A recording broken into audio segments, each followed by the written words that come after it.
መስቀሉ የተከፈለልኝ የኢየሱስ ፍቅር ምንኛ ማረከኝ። እንኪያስ እንግዲህ እየጠየቁት ነው። ማነህ ብለው ጠየቁት። አንተ ሙሴ ነህ፣ አንተ ኤልያስ ነህ ምናምን ብለው ጠየቁት። አይደለሁም። አንተ ክርስቶስ ነህ ብለው ጠየቁት። አይደለሁም አላቸው። እና ምን ብለው ጠየቁት? እንኪያስ ማነህ? ለላኩን መልስ እንድንሰጥ ስለራስህ ምን ትላለህ አሉት። ማነህ ንገረን፣ ስለማንነት ለላኩን ሰዎችን እንድንመልስላቸው ማንነትህን ብለው ጠየቁት። ምን ብሎ መለሰላቸው? እርሱም ነብዩ ኢሳይያስ እንዳለ የጌታን መንገድ አቅኑ ብሎ በምድረ በዳ የሚጮህ ሰው ድምፅ እኔ ነኝ አላቸው። የጌታን መንገድ የሚጠርገው ማን ነው? ዮሐንስ ነው። የክርስቶስ ኢየሱስ እስራኤላውያንን ንስሐ ግቡ እያለ እኔ በውሃ ጠመቅኳችሁ ከእኔ በኋላ የሚመጣው ከእኔ በፊት የነበረው ግን በእሳት ያጠምቃችኋል እያለ እየሰበከ የመጣው ማን ነው? ዮሐንስ ነው። ስለዚህ ኢሳይያስ አስቀድሞ የጌታ የእግዚአብሔር መንገድ የሚጠርግ ይመጣል፣ ስጋ ለባሽ ሁሉ እሱ ሲመጣም ደግሞ ስጋ ለባሽ ሁሉ ያዩታል ብሎ እየነገረን ያለው አምላካችን ብሎ የጠራው ማንን ነው? ክርስቶስ ኢየሱስን ነው። ይህን ክርስቶስ ኢየሱስን ነው በነቢያት መጽሐፍት ማሳየት እንችላለን። ክርስቶስን በነቢያት መጽሐፍ ክርስቶስ ያህዌ እንደሆነ ማሳየት እንችላለን። አላህን በነቢያት መጽሐፍት ማሳየት ይቻላል። ለሙሐመድ ምስክሩ ቁርአን፣ ለቁርአን ምስክሩ መሐመድ። አለቀ። እስቲ ሙሳ አላህን ሰበከ ትላላችሁ፣ ማስረጃ ስጡን ብላችሁ ስጠይቁ ቁርአን ነው የሚሰጣችሁ። ሙሳ እኮ ቁርአን የሚባልን መጽሐፍ በራሱ አያውቀውም እኮ። ምን ይሁን የት ይሁን እንኳን አያውቀውም እኮ። እሱ የሚሰጡት የቱን ነው? መሐመድ ያመጣው መጽሐፍ ነው ለሙሳ ምስክር ብለው የሚሰጡን ማለት ነው። እኛ ግን ስለ ሙሴ ስለ ክርስቶስ ተናግሯል ወይ ብለን ስንል ከሙሴ መጽሐፍ ነው ስለ ክርስቶስ የተናገረውን የምናሳያችሁ። ኢሳይያስ ስለ ክርስቶስ ተናግሯል ወይ ብለን ስንል ከሐዋርያት ሳይሆን ከራሳቸው መጽሐፍ ነው የምናሳያችሁ። ከራሳቸው መጽሐፍ ነው የምናሳያችሁ። የኛ አምላክ ህልውናው ሁሉ አስቀድሞ ለዛ ነው ጌታችን ኢየሱስ አንተ 50 ዓመት ያልሞላ አብርሃምን አየው ትላለህ ብሎ ሲሉት እውነት እላችኋለሁ አብርሃም ሳይወለድ አለው አላቸው። ወይ በአብርሃም ዘመን መኖሬ ነው የሚገርማችሁ? እሱ ሳይወለድም አለሁ አላቸው።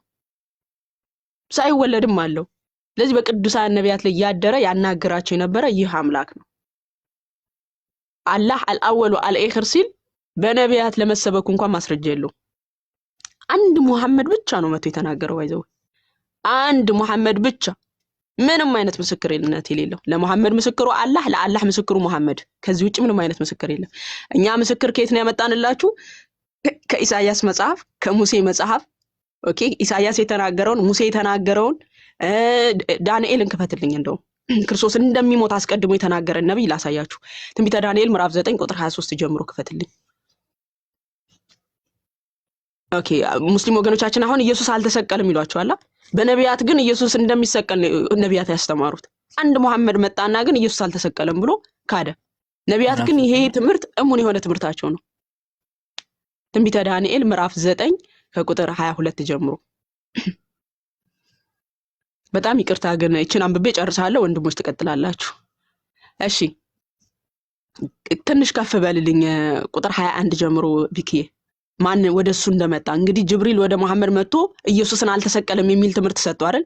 ገብርኤል ግን ለነብዩ ዳንኤል ምን አይነት መገለጥ እንደሰጠው እኔም ገና ስናገር ስጸልይ በኃጢአቴና በሕዝቤ በእስራኤል ኃጢአት ስናዘዝ አለ በአምላኬም በእግዚአብሔር ፊት ስለተቀደሰው ስለ አምላኬ ተራራ ስለምን አለ ገናም በጸሎት ስናገር አስቀድሜ በራእይ አይቼ የነበረው ሰው ገብርኤል እነሆ እየበረረ መጣ፣ በማታ መስዋዕት ጊዜ ዳሰሰኝ አለ። ኦኬ፣ አስተማረኝ፣ ጨመቀኝ አላለም። መሐመድም በሂራ ዋሻ ደፈቀው ጨመቀው እንደተባለው ገብርኤል መጥቶ ዳንኤልን አልጨመቀው። ኦኬ፣ አስተማረኝም ተናገረኝም እንዲህም አለ ዳንኤል ሆይ ጥበብንና ማስተዋልን እሰጥ ዘንድ አሁን መጥቻለሁ።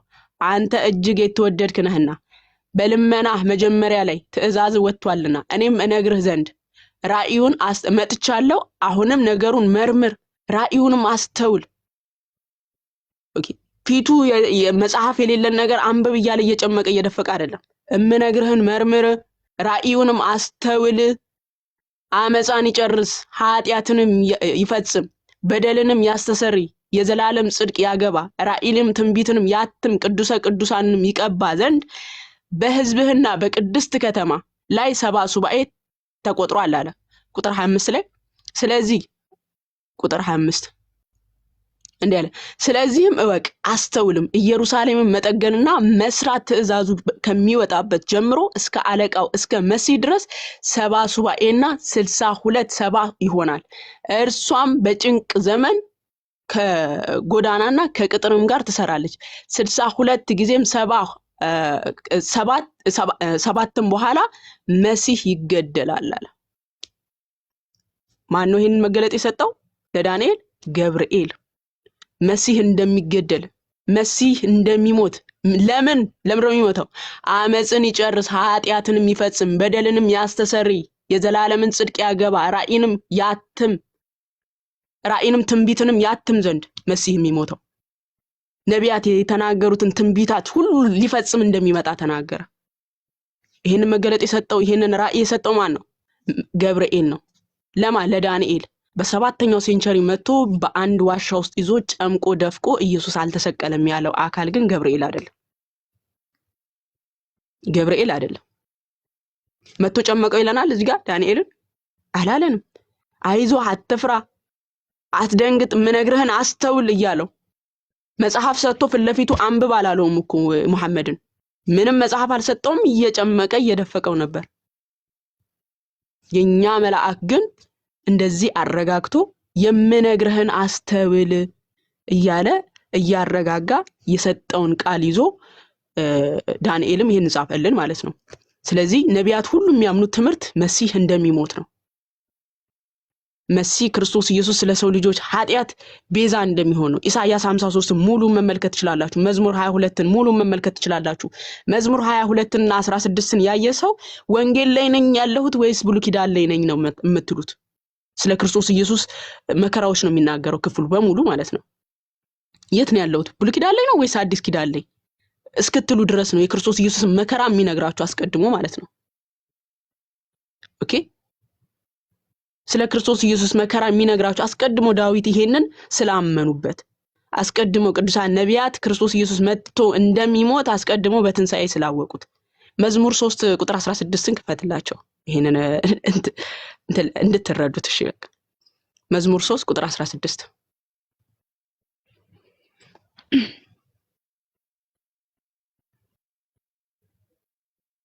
እስከ 8 ነው። ኦኬ እንትን የሚለው ነው ነፍሴን በሲኦል አትተዋትም የሚለው ስንት ላይ ነበረ? ረሳሁት። ጴጥሮስ የሚነግረን ሐዋርያት ሥራ ምዕራፍ 7 ላይ ምዕራፍ 2 ላይ አክስቴ ይቅርታ ሰላም ብያለሁ። አጎቴን አስገቢው ልወረድለት። ሁን ቆይ አጎቴ ኢብኑ ሐኪም ነው።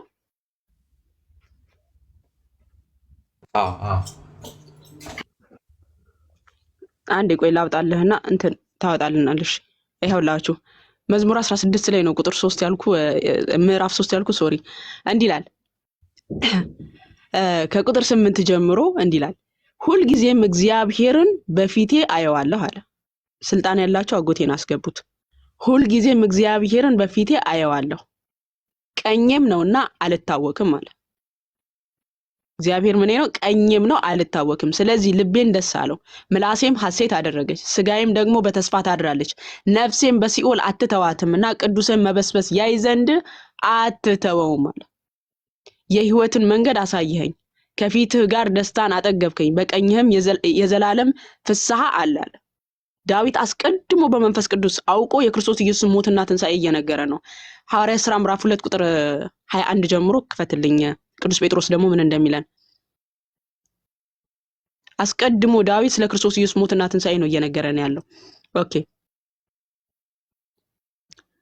እንዲህ ይላል፣ የእስራኤል ሰዎች ሆይ ይህን ቃል ስሙ፣ ራሳችሁን እንደምታውቁ የናዝሬቱ ኢየሱስ እግዚአብሔር በመካከላችሁ በእርሱ በኩል ባደረገው ተአምራት በድንቁ በድንቆች በምልክቶችም ከእግዚአብሔር ዘንድ ለእናንተ የተገለጠ ሰው ነበር። እርሱንም በእግዚአብሔር በተወሰነው ሐሳቡና በቀደመው ዕውቀቱ ተሰጥቶት እግዚአብሔር ግን የሞትን ጣር አጥፍቶ አስነሳው፣ ሞት ይዘው ዘንድ አልቻለምና። ዳዊት ስለ እርሱ እንዲህ ይላልና አለ።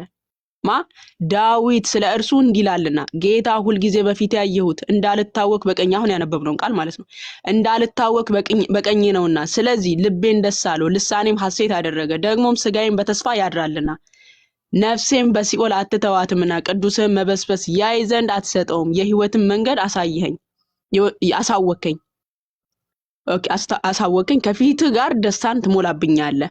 ወንድሞች ሆይ አለ ስለ አባቶች አለቃ ስለ ዳዊት እንደሞተም እንደተቀበረም ለእናንተ በግልጥ እናገር ዘንድ ፍቀዱልኝ። መቃብሩም እስከ ዛሬ በእኛ ዘንድ ነው። ነቢይ ስለሆነ ከወገቡም ፍሬ በዙፋኑ ያስቀምጥ ዘንድ እግዚአብሔር መሐላ እንደማለለት ስላወቀ ስለ ክርስቶስ ትንሣኤ አስቀድሞ አይቶ ነፍሱ በሲኦል እንዳልቀረች ሥጋውን መበስበስ እንዳላየ ተናገረ ይለናል።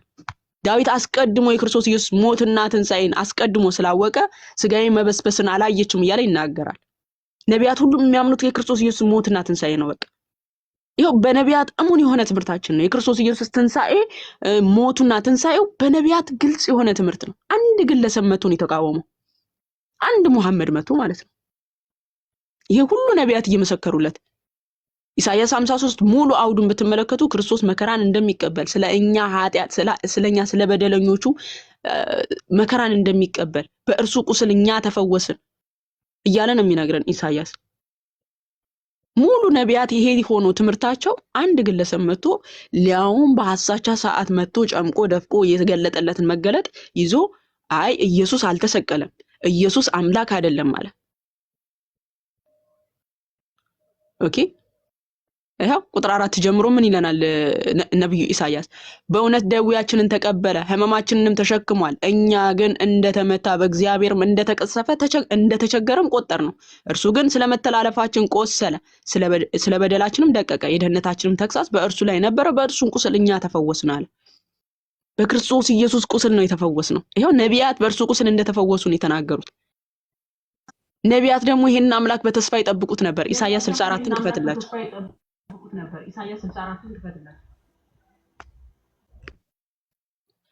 ይህንን አምላክ በተስፋ እንዴት ይጠብቁት እንደነበር ማለት ነው።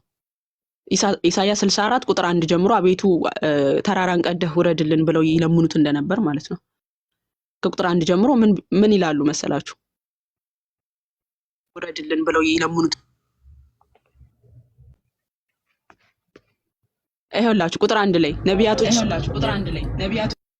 ያስተጋባ ናትሻ ሐሳብ አለ።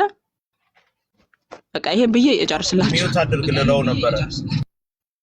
እሺ ኦኬ። ነቢያቶች ክርስቶስ ኢየሱስን እንዴት ይጠብቁት እንደነበር እዩ። ሰማዮችን ቀደህ ምን ነው ብትወርድ፣ ተራሮችን ምን ነው ቢናወጡ። ለምንድን ነው እንዲህ ብለው የሚለምኑት? ሰማዮችን ቀደህ ምን ነው ብትወርድ፣ ተራሮችን ምን ነው ቢናወጡ እያሉ ቅዱሳን ነቢያት ይለምኑት የነበረው አምላካችንን ከሰማይ እንዲወርድላቸው እንዲያድናቸው ይለምኑት የነበረው ለምንድን ነው? ቁጥር 6 ጋር ይመልሰዋል። ጽድቃችን እንደ መርገም ጨርቅ ሆነ። ቁጥር 5 ላይ ይሄው ሁላችን እንደ ርኩስ ሰው ሆነናል፣ ጽድቃችንም ሁሉ እንደ መርገም ጨርቅ ነው። ሁላችንም እንደ ቅጠል ረግፈናል፣ በደላችንም እንደ ንፋስ ወስዶናል ይላል። ጽድቃችን እንደ መርገም ጨርቅ ሆነ፣ ምን ነው ተራራን ቀደህ ብትወርድልን እያሉ ይማጸኑት ነበር። እነሱ ወደ እርሱ መቅረብ ስላልቻሉ እርሱ ወደ እነሱ ቀርቦ ወደኛ ቀርቦ ኃጢአታችንን ስሬት ሊያደርግ እኛን መሰለ በነገር ሁሉ። ሐዋርያው ቅዱስ ጳውሎስ እንዳለው ዕብራውያን ምዕራፍ 1 ቁጥር 2 ላይ በሞት ፍርሃት ውስጥ ስላሉት በስጋና በደም እንዲሁ ተካፈለ እንዳለን ማለት ነው። ይህ አምላክ ቅዱሳን ነቢያት ይማጸኑት የነበረው በኃጢአት ውስጥ ወድቀው አቤቱ ተራራን ቀደህ ምን ነው ብትወርድልን እያሉ ይማጸኑት የነበረው አምላክ ጸሎታቸውን ሰምቶ በስጋና በደም ተካፈለ። ይኸው ዕብራውያን ምዕራፍ 1 ቁጥር 14 ጀምሮ ስትመለከቱ ምን ብሎ ይነግረናል ሐዋርያው ቅዱስ ጳውሎስ? ይህ አምላክ ማን ነው ይለናል። እርሱ አስቀድሞ አምላክ እንደሆነ ተነግሮናል። ምን አለን? ቁጥር 14 ጀምሮ ሁሉን መዳን ይወርሱ ዘንድ ስላላቸው ለማገዝ የሚላኩ የሚያገለግሉ መናፍስት አይደሉም። ስለ እንትን ነው የሚናገረው። ምዕራፍ 2 ቁጥር 14 ማለት ነው። ዕብራውያን ምዕራፍ 2 ቁጥር 14 ይሄው እንዲህ ይላል። እንግዲህ ልጆቹ በስጋና በደም ስለሚካፈሉ እርሱ ደግሞ በሞት ላይ ስልጣን ያለውን በሞት እንዲሽር በሞት ላይ ምን ያለውን ስልጣን ያለውን በሞት እንዲሽር ይኸውም ዲያብሎስ ነው። በሕይወታቸውም ሁሉ ስለ ሞት ፍርሃት በባርነት ይታሰሩ የነበሩትን ሁሉ ነፃ እንዲያወጣ በስጋ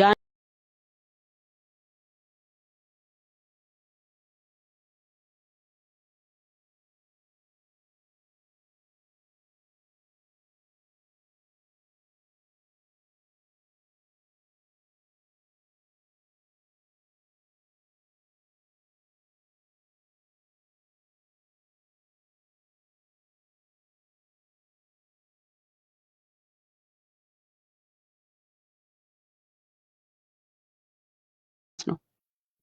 ስለዚህ በምን ተካፈላለን? በስጋና በደም እንዲሁ ተካፈለ። የያዘው የአብርሃምን ዘር እንጂ የመላእክትን አይደለም ማለት ነው። የማንን ነው መለኮት የያዘው ዘር? የአብርሃምን ነው። የሚሞተውን የአብርሃምን ዘር ማለት ነው እንጂ የመላእክትን አይደለም። ለዛ ነው ቅዱስ ዮሐንስ አፈወርቅ በሃይማኖተ አበው ምዕራፍ 64 ቁጥር 2 ላይ የተነገረውን ቃል አስተውል፣ እግዚአብሔር ከእኛ ባህሪ የተዋሃደው ተዋህዶ ጥቂት ክብር አይምሰልህ አለ ቅዱስ ዮሐንስ አፈወርቅ። ይሄንን ለመላእክት እንኳን አላደረገውም ማለት የመላእክትን ባህሪ አይደለም ክርስቶስ ኢየሱስ የተዋሃደው። ክፈትላቸው ሃይማኖተ አበው ምዕራፍ 64 ቁጥር 2 64 ቁጥር 2 ቁጥር 4 ማለት ወይም እኔ ከፍትላቸዋለሁ ከእንትን ጋር።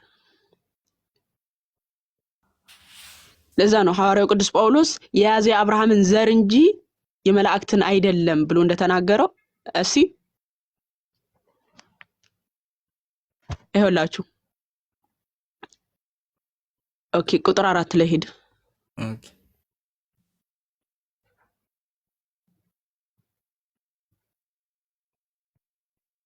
ይገባልና ስንት ነው የከፈትከው? 64 ነው። 64 ነው። ኦኬ 62ን ክፈትልን። እሺ 62 ሶሪ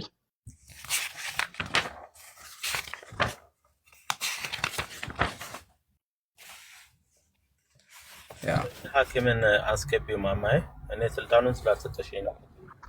እሺ ይኸውላችሁ የተዋህዶ ተዋህዶ ከላይ ጀምሮ ያንተ ይለያል በል። የኔ ልክፈትላችሁ አንድ ጊዜ ቆይ ቢኬ። እሺ ከላይ ጀምሮ ቁጥር 4 ላይ ነው ያለው። ቁጥር 2 ላይ ኦኬ ዳግመኛም ይህ የቁስጥንጥንያ ሊቀ ጳጳስ የከበረ አባት ዮሐንስ አፈወርቅ የተመሰገነ ሐዋርያው ቅዱስ ጳውሎስ ዕብራውያን የጻፈውን መልእክት በተረጎመበት አንቀጽ ይህ ኦኬ ከላይ ጀምሮ የተዋሃደውን ስጋ ከመላእክት ባህሪ የነሳው ቁጥር 4 ላይ ነው። ቁጥር 3 ላይ ነህ እዚህ ጋር ዛንያው ጋር ተሻገር። ይኸውላችሁ የተነገረውን አስተውል፣ እግዚአብሔር ከእኛ ባህሪ የተዋሃደው ተዋህዶ ጥቂት ክብር አይምሰልህ። ይህንን ለመላእክት አላደረገውምና የመላእክትን ባህሪ አልተዋሃዳቸውምና አለ። ክርስቶስ የተዋሃደው ባህሪ የማንን ነው? የኛን የባሪያን መልክ ነው የተዋሃደው። የተደረገልን ውለታ ጥቂት ነገር አይደለም። እንደ ጥቂት ነገር አትዩት። የመላእክትን ባህሪ ሳይሆን የኛን የባሪያን መልክ ነው ይዞ የመጣው እያለ ነው። ስለዚህ ጥቂት ክብር አይደለም የተከፈለልን፣ ጥቂት ውለታ አይደለም የተከፈለልን፣ ጥቂት ዋጋ አይደለም የተከፈለልን። በውድ ዋጋ ነው ክርስቶስ ኢየሱስ የገዛን። እኛን መስሎ እኛን በደሉ እኛን የኔን ባህሪ መስሎ ነው ክርስቶስ ኢየሱስ የተገለጠው። አስባችሁታል? እኔን መስሎ ነው የተገለጠው። ለዛ ነው ቅዱስ ጳውሎስ ዕብራውያን ምዕራፍ እዛው 2 ቁጥር 17 ላይ በነገር ሁሉ ወንድሞቹን ሊመስል ተገባው የሚለን። በነገር ሁሉ ወንድሞቹን መስሎ ነው ጌታችን ኢየሱስ የተገለጠው። ስለዚህ ቅዱስ ዮሐንስ አፈወርቅ ምን አለ? የተነገረውን ቃል አስተውል፣ እግዚአብሔር ከኛ ባህሪ የተዋሃደው ተዋህዶ ጥቂት ክብር አይምሰል፣ ይህንን ለመላእክት አላደረገውም እናለን። ስለዚህ ክርስቶስ ኢየሱስ እርሱ አስቀድሞ የነበረ አምላክ፣ ነቢያት ይቀኙለት ይሰግዱለት የነበረው አምላክ ነው በስጋ የመጣው። ይህ አምላክ ማንም ሊወዳደረው የማይችል የተናገራቸው ነገሮች ሁሉ በማስረጃ ያሳየ አምላክ ነው። አላህ እንዳልኳችሁ የሚናገረው ምስክር የለውም፣ ለመኖሩም እንኳን ዋስትና የለውም፣ ማስረጃ የለውም። ባይዘው አሁን እንዳልኳችሁ አልፋና ኦሜጋ ነኝ አለ አይደለም። አልፋና ኦሜጋ ከመሐመድ በፊት ለመኖሩ ማስረጃ የለውም፣ ማስረጃ የለውም። እኛ ይኸው የነቢያት መጽሐፍት ላይ ሄደን ክርስቶስን አሳየናችሁ። በሐዋርያት መጽሐፍት ላይ ብቻ ነው ያየነው ክርስቶስን። በነቢያት መጽሐፍት ላይ በስጋ ሳይገለጥም በፊት እርሱ እግዚአብሔር እንደሆነ አሳየናችሁ። ያ እግዚአብሔር በስጋ እንደመጣ ደግሞ በሐዋርያት መጽሐፍት ላይ አሳየናችሁ። የኛ አምላክ ይሄ ነው፣ ማንም የማይወዳደረው። ማንም የትኛውን ቤተ እምነት ውስጥ ያሉ ሰዎች የሚከተሉት አምላካቸው ምንም አይነት ማረጋገጫም ሆነ ምስክርነት የሌለው ነው። ክርስቶስ ኢየሱስ ግን ማረጋገጫም ሆነ አምላክነቱን በስራው ያሳየ ጌታ ነው። ቀጥሉ። በጣም ይቅርታ በዛውባችሁ። አጎቴ ቆስጠንጦኒዮስ ወይም ናቲ በእህታችን ላይ አድሮ የመከረን፣ በሷ ላይ አድሮ መንፈስ ቅዱስ የመከረን የገሰጸን ክብር ምስጋና ይሁን። የልዲያን ልቦናን የከፈተ የእኛንም ልቦናችንን ከፍቶ የሰማነውን በልቦናችን እግር ይጽፍልን ዘንድ እግዚአብሔር ፍቃድ ይሁንልን። ለእህታችን ቃለ ሕይወትን ያሰማልን፣ ቃለ ሕይወትን ያሰማልን፣ ቃለ ሕይወትን ያሰማልን። ረጅም እድሜንና ጤናን ይስጥልን። በእውነት ብዙ ተናግራለች፣ ብዙ አስተምራለች። በእውነት ይሄ መንፈስ ቅዱስ ካልፈቀደ በስተቀር እንደዚህ ያለ ክህነት እንደዚህ አይነት ትምህርት አይገኝም። በእውነት እድለኛ ናቸው እዚህ ጋር ያላቸው ወንድሞችና እህቶች። ስለዚህ ከቁርአኑም ከተፍሲራቱም ከሱራም ከሁሉን ምን እያለ ኮምፔር እያደረገች ነው ነገሮችን። በእውነት እህታችን ቃለ ሕይወትን ያሰማልን ለማለት ፈልጌ ነው። ብዙ ምለው ነገር የለም።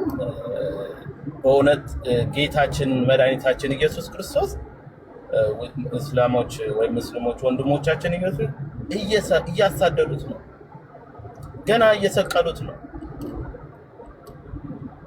እናታችን ስደት ላይ ወደ ግብጽ ነው ሄደችው፣ ገና እናታችንን እያሳደዷት ነው። ቅዱሳን። ስለዚህ ለነሱ ልቦና አይስጣቸው ነው ምለው። እምነ ሐኪም እያለ እኔ መናገር ይከብደኛል። ወንድሜ እምነ ሐኪም ወይም ቀንጦስጢኖስ ቀጥሉ። ሰላም ብያለሁ። እንዴት አላችሁ? ሁላችሁም እግዚአብሔር የተመሰገነ ይሁን። በእውነት እኔ ስለ እህቶቼ እግዚአብሔርን አመሰግነዋለሁ። በተለይ አሁን ከዚህ በኋላምና እግዚአብሔር ይባርክሽ አክስቴዋ፣ ትንሿዬ፣ አለምዬ፣ ሁላችሁ እግዚአብሔር የተመሰገነ ይሁን። በዚህ ዘመን እንደናንተ አይነት እህት ማግኘት ቀላል አይደለም። እናንተ የመውጊያው ብረት የተሰጣችሁ ናችሁ። እግዚአብሔር በሚያውቀው የመውጊያው ብረት ጌታችን መድኃኒታችን ኢየሱስ ክርስቶስ እርሱን የሚታገል የሚወጋው በተቃራኒ የሚቀም ቢኖር ራሱ ነው የሚጎዳው። እና በርቱልኝ እህቶቼ፣ በጣም ነው የምወዳችሁ። እግዚአብሔር አምላክ በእናንተ ጸጋ በእናንተ በረከት እኛንም ይጎብኘን፣ ያካፍለን። በረከታችሁ ይደርብን። ለትዕቢት አይደለም የምናገረው። በርቱልኝ። በጣም እኔ እንደው ትንሽ ስራ በዝቶብኝ አልቻልኩም እንጂ በሙሉ ልብ ዛሬና ነገ ከግማሽ ቀን እጨርሳለሁ፣ መለሳለሁኝ። ብቻ እግዚአብሔር ይመስገን ነው። በዚህ ዘመን እድለኝነት ነው ይሄን ጸጋ ማግኘት። አባቶቻችን ይሯሯጡ ነበር። በዋልድባ የምታውቁት ከሆነ አንደኛው ምዕራፍ የህፃናት ምዕራፍ ይባላል። ዋልድባ ወደ አብረንታንት ስትሄዱ አንድ ምዕራፍ አለ ከዶንዶሮ ጋር፣ የህፃናት ምዕራፍ ይባላል።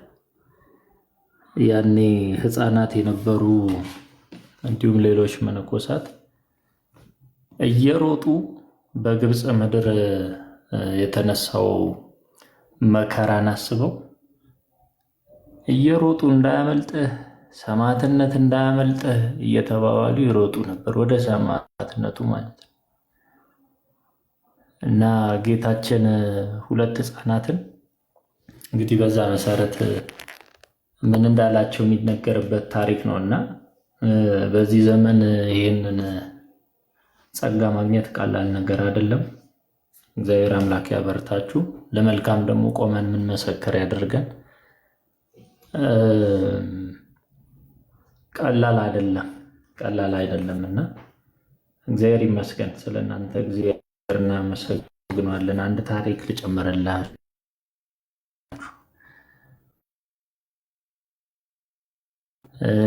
ጸሎት እየጠበቁኝ ስለሆነ ሄድ ብዬ እመለሳለሁ። ግን አንዱ ያነሳው ታሪክ ላይ አንድ መነኩሴ አሉ።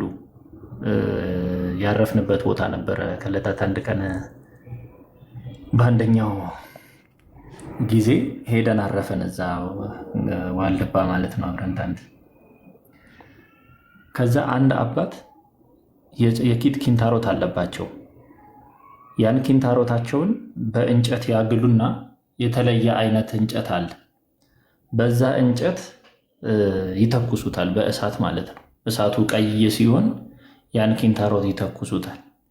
ይሄ ስቃያቸው በቀን ምናልባት እንግዲህ ወደ እንደው እንትን ካላልኩ 41 ጊዜ ያክላል በቀን ማለት ነው። በጣም የሚገርመው ነገር ምን እንደሆነ ታውቃላችሁ? ሁል ጊዜ ሲተኩሱት የሚናገሩት ቃል አለ። ምን ይመስላችኋል? ሁል ጊዜ ሲተኩሱት በጣም ሲያቃጥላቸው የሚናገሩት ቃል አለ። ምን ይመስላችኋል? ምን ይመስላችኋል? እስቲ ገምቱ። በጣም የህይወት ትምህርት የሚሆን ቃል ነው የሚናገሩት።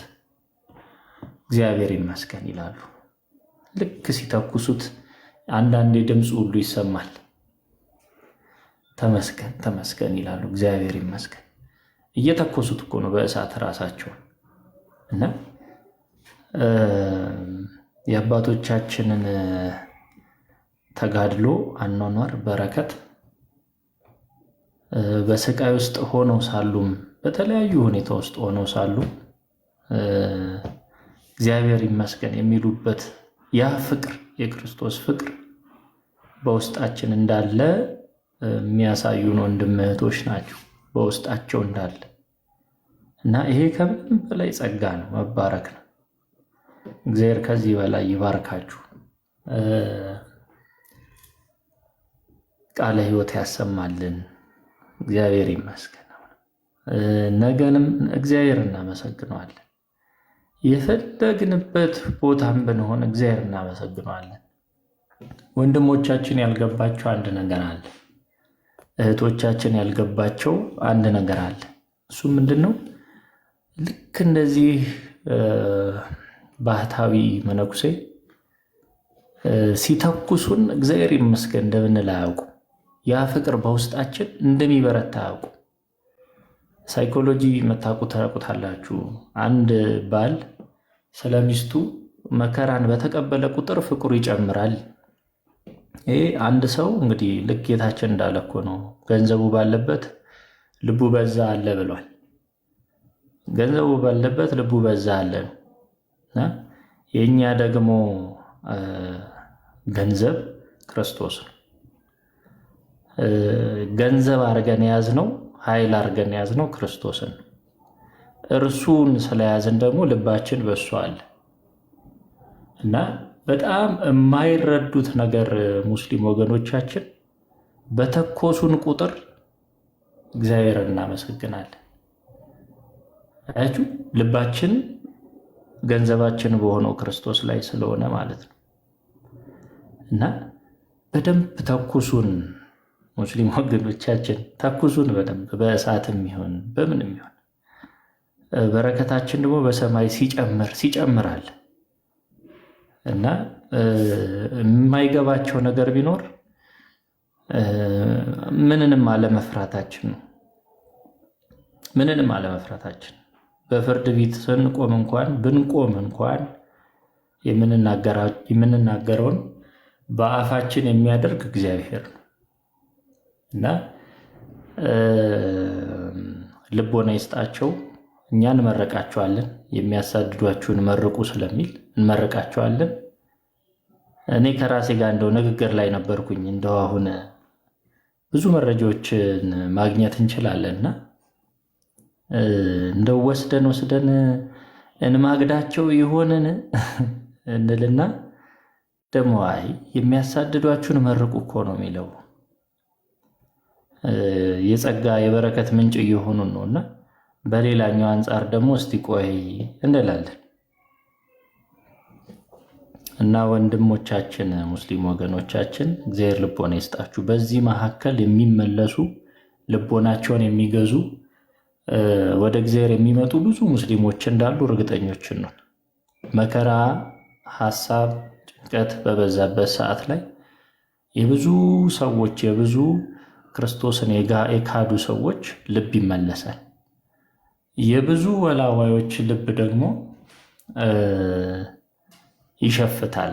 ያችን ሰዓት ለማለፍ ማለት ነው እና እንደ አባቶቻችን ለዚህ ጊዜ የአባቶቻችንን ክብር ስላሳያችሁን በጣም ነው ማመሰግናችሁ እህቶቼ፣ ወንድሞቼ። እግዚአብሔር ይመስገን። አሁንም ከክርስቶስ ፍቅር ምን ይለየናል አይደል? መከራ፣ ሐዘን፣ ችግር ወይስ ሞት? ሁሉንም ቢመጣ በእግዚአብሔር ኃይል ምንም ምድራዊ ነገር ነው። ምንም ምድራዊ ነገር ነው ሁሉ ነገር። የላቀውን ክብር ደግሞ ጌታችን ይሰጠናል። ይህን የምንለው በጸጋ በበረከት ስራችን ላይ በስጋችን፣ በስልጣናችን፣ በሀብታችን ላለመተማመን ነው። በረከቱን በጸጋ ብንቀበለው በረከት ስለሚሆነን ማለት ነው እና እግዚአብሔር አምላክ ልቦና ይስጣችሁ ወገኖቻችን። ጸጋችሁን ደግሞ ወንድሞቼ እጥፍ ድርብ ያርግላችሁ። ሁላችሁ ገዝተ ላይ ያላችሁ ብቻ አይደላችሁ፣ በኮሜንት ላይ በሐሳብ ሁሉ ጊዜ ያላችሁ ክርስቲያኖች፣ የክርስቶስ ልጆች የበለጠ እንበርታ፣ በንስሐ ሕይወት እንመላለስ፣ ቅዱስ ሥጋውን ክቡር ደሙን እንቀበል፣ የተዘጋጀን ሆነን እንቀመጥ፣ ለሰማያዊ ሙሽርነት ደስ ለሚል ፍስሐ ሐሴት ለዘላለም ወዳለበት ቤት ለመሄድ ሙሽራዎች ሆነን እንቀመጥ ለማለት ነው። እርሱ ደግሞ በዚህ መልኩ ተነሱ ካለን ደግሞ ትእዛዙን እንጠብቃለን፣ የክርስቶስን ማለት ነው። በዚህ መልኩ ነው የእናንተ አክሊል ካለን ያን አክሊል ለመቀዳጀት ደግሞ እንጠብቃለን። ሰይፍ ነው አክሊላችሁ ካለን ሰይፍን እንጠብቃለን። ፍርድ ነው አክሊላችሁ ካለን ፍርድን እንጠብቃለን። አይ ደግሞ እንዲህ ነው የኔ አካሄድ እንዲህ ነው ሊለን ይችላል፣ ደግሞ እርሱንም እንጠብቃለን። በጣም የሚገርመው ነገር እኛ እንደ ሰው ነን የምናስበው፣ እግዚአብሔር ግን የእግዚአብሔር መንገድ እንደ ሰው አይደለም ይላል ትንቢተ ኢሳይያስ እና የእግዚአብሔር ሐሳብ የእግዚአብሔር መንገድ ሲገለጥ ደግሞ እንገረማለን። መገለጡ ሩቅ አይደለም፣ መገለጡ ቅርብ ነው።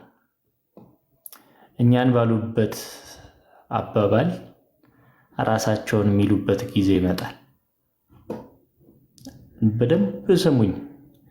እኛን በሚሉበት አባባል ራሳቸውን የሚሉበት ጊዜ ይመጣል። እንዳትረሱት። የአንድ ኃጥእ ሰው ትንቢት አድርጋችሁ ያዙት እና እግዚአብሔር አምላክ ልቦና ይስጥልን። በርቱልን እህት ወንድሞቼ፣ ሰላም ቆዩ።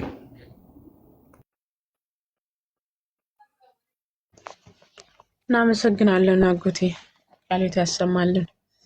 ቪኪ፣ ናቱ፣ ኒቆስጣንጣን ትንሿ ቀጥሉ። አንድ ትዝ ያለኝ ነገር ልበልና ቆንጠስጢኖስ አለ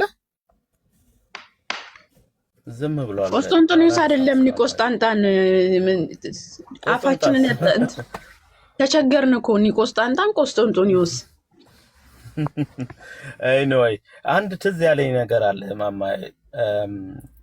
የጅማ ግፍ በተደረገበት ሰዓት አንድ ሼክ አባት ትልቅ ኡስታዝ ናቸው። እንግዲህ ትምህርት ላይ ሲያስተምሩት ነው የሰማሁት። እኔ እንኳን ያሉት ነገር አለ። ተው ይላቸዋል። እነዚህ ዋሃብያዎቹን ተው፣ አትነካኳቸው፣ እነዚህ ክርስቲያኖች ይበዛሉ ብያችሁ ነው ይበዛሉ እና ተው እረፉ ይሏቸዋል። አልሰማም ይሉና ያንን ወንጀል ፈጸሙ። ቤተክርስቲያን አቃጠሉ፣ አባቶቻችንን ገደሉ፣ ምዕመኑን ገደሉ። ከዛ በአመቱ ከአዲስ አበባ በጣም በመቶ የሚቆጠር ባስ ይዘው አዲስ አበባ ወደ ጅማ ቤተክርስቲያን ያን ግፍ የተደረገበት ሲደርሱ በጣም ብዙ ሰው ነው የመጣው። ብያችሁ ነበረ እናንተ አንድን ነገር ነው የመታችሁ፣ እነሱ ግን ሺህ ሆኖ ነው ይበዛሉ፣ በስተው መጡ። እረፉ ግን ብያችሁ ነበር። አሁንም መነካካት ጀመሩ። የቆየ መነካካት ነው። አሁን ግን የማይነካውን መነካካት ሲበዛ ግን ምን መሆን ጀመረ? እየበዛ። ምክንያቱም የቃለ እግዚአብሔርን ነው ሞር እንድንማር እያደረገን ያለ እንድናስተምር እያደረገን ያለ ጌታችን መድኃኒታችን ኢየሱስ ክርስቶስ ጌታችን ስለሱ እንድንመሰክር ስለ ቅዱሳኑ እንድንነጋገር ሞር ያደረገን እነሱ ናቸው። እንዲህ በተናገርን ቁጥር እውነተኛው እግዚአብሔርን ገልጸን ነው የምንናገረው። እውነት ሐሰትን ከእውነት እየለየን ማለት ነው። አሁን ያልጠበቁት በሚዲያ ነው። እነሱ ትንሽ ኮሽኮሽ አድርገን በቃ እንደብቃቸዋለን፣ ምን እንላለን፣ እንቀላለን። መገደሉ አይደለም መግደሉን ያሉት ነገር አለ። እንድንበዛ ሰውን እንዲያስተውል አደረገው፣ እንዲያነብ አደረገው። የአባቶቻችን ያላዩት ዞሩ አንብቦ የማያውቁትም እንዲያነቡ አደረጋቸው። ተዘናግቶ የነበሩ ወንድሞቻችን እንዲነቁ አደረጋቻቸው። እህቶቻችን እንዲነቁ በእውነቴ ነው። እኔ በጣም በአረብ ሀገር ላይ እየኖሩ እየሰሩ የሚሰሩትን ተአምር በቃላት መግለጽ ይከብዳል።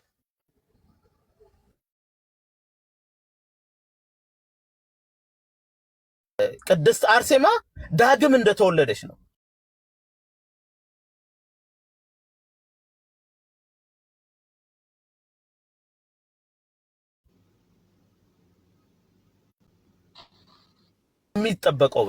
ከሚጠበቀው ላይ ውስጥ ለውስጥ ትልቅ ስራ እየሰማማ ካሜራ ከፍተሻል። ከሚጠበቀው በላይ እየሄደ ነው። እግዚአብሔርን ልናመሰግነው ይገባል። እግዚአብሔርን ሁሌ ልናመሰግነው፣ አልፋ ኦሜጋ የሆነ አምላካችን ልናመሰግነው ይገባል። ስለዚህ አምላካችን ይሄንን እድል ለኛ የሰጠን እንድንማርበት ነው። የንስሐ ህይወት እንድናይበት ነው። በንስሐ ህይወት እንድንመላለስ ነው። ቅዱስ ሥጋውን ቅዱስ ደሙን ተቀብለን ደግሞ ዘላለም ተጠንቅቀን እንድንጠበቅ ዘላለም ህይወቱን እንድናገኝ እግዚአብሔር አምላክ እድሉን ፈጥሮልናል ማለት ነው። ይሄንን እድል ንስሐ ያልገባን ሰዎች፣ በንስሐ ውስጥ የማንመላለስ ሰዎች ንስሐ እንድንገባ እግዚአብሔር ቃጭሉን እየቃጨለ ነው። ደርሳለችና እያለን ነው። ንቁ እያለን ነው። እየነቃን አይደለንም። አንቀላፍተን ያለነው ሁላችንም። የዓለም ፍጻሜ በመጣ ጊዜ እኮ የተነገረው አለ አይደል እንዴ? ፍጻሜው የመጣ ነው። ሬዲ ሆነ ተጠቅቀን እየጠበቅን ነው አምላካችን አይደለንም። ስለዚህ ራሳችን መለስ አድርገን አይተን አባቶቻችን እግር ስር ላይ ቁጭ ብለን ንስሐ ህይወት ወስደን በእግዚአብሔር ቤት ልንመላለስ ይገባል። ቅዱስ ሥጋውን ቅዱስ ደሙን ልንወስድ ይገባል ነው የምለው እኔ በእኔ በኩል ማለት ነው። ስለዚህ በእውነት ለወንድሞቻችን፣ ለእህቶቻችን፣ ለአባቶቻችን እችን ጊዜና ሰዓት ጠብቆ እየሰጠን አምላክ ክብር ምስጋና ይገባል። እነዚህ ወንድሞች በዚህ ቦታ ላይ መገኘታቸው ትልቅ ነገር ነው ለኛና እግዚአብሔር የተመሰገነ ይሁን ነው ለማለት ነው። ካበዛው አፍ ይበሉኝ።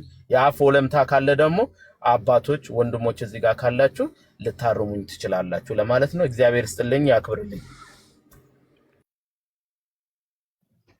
አሜን። ቃልዮት ያሰማልን ናቱ። እሺ ኒኮስታንታ በትክክል ጥሪ ቪኪዬ አንተ ቀጥል። እንደው ቀጥል ከሁለት አንዳችሁ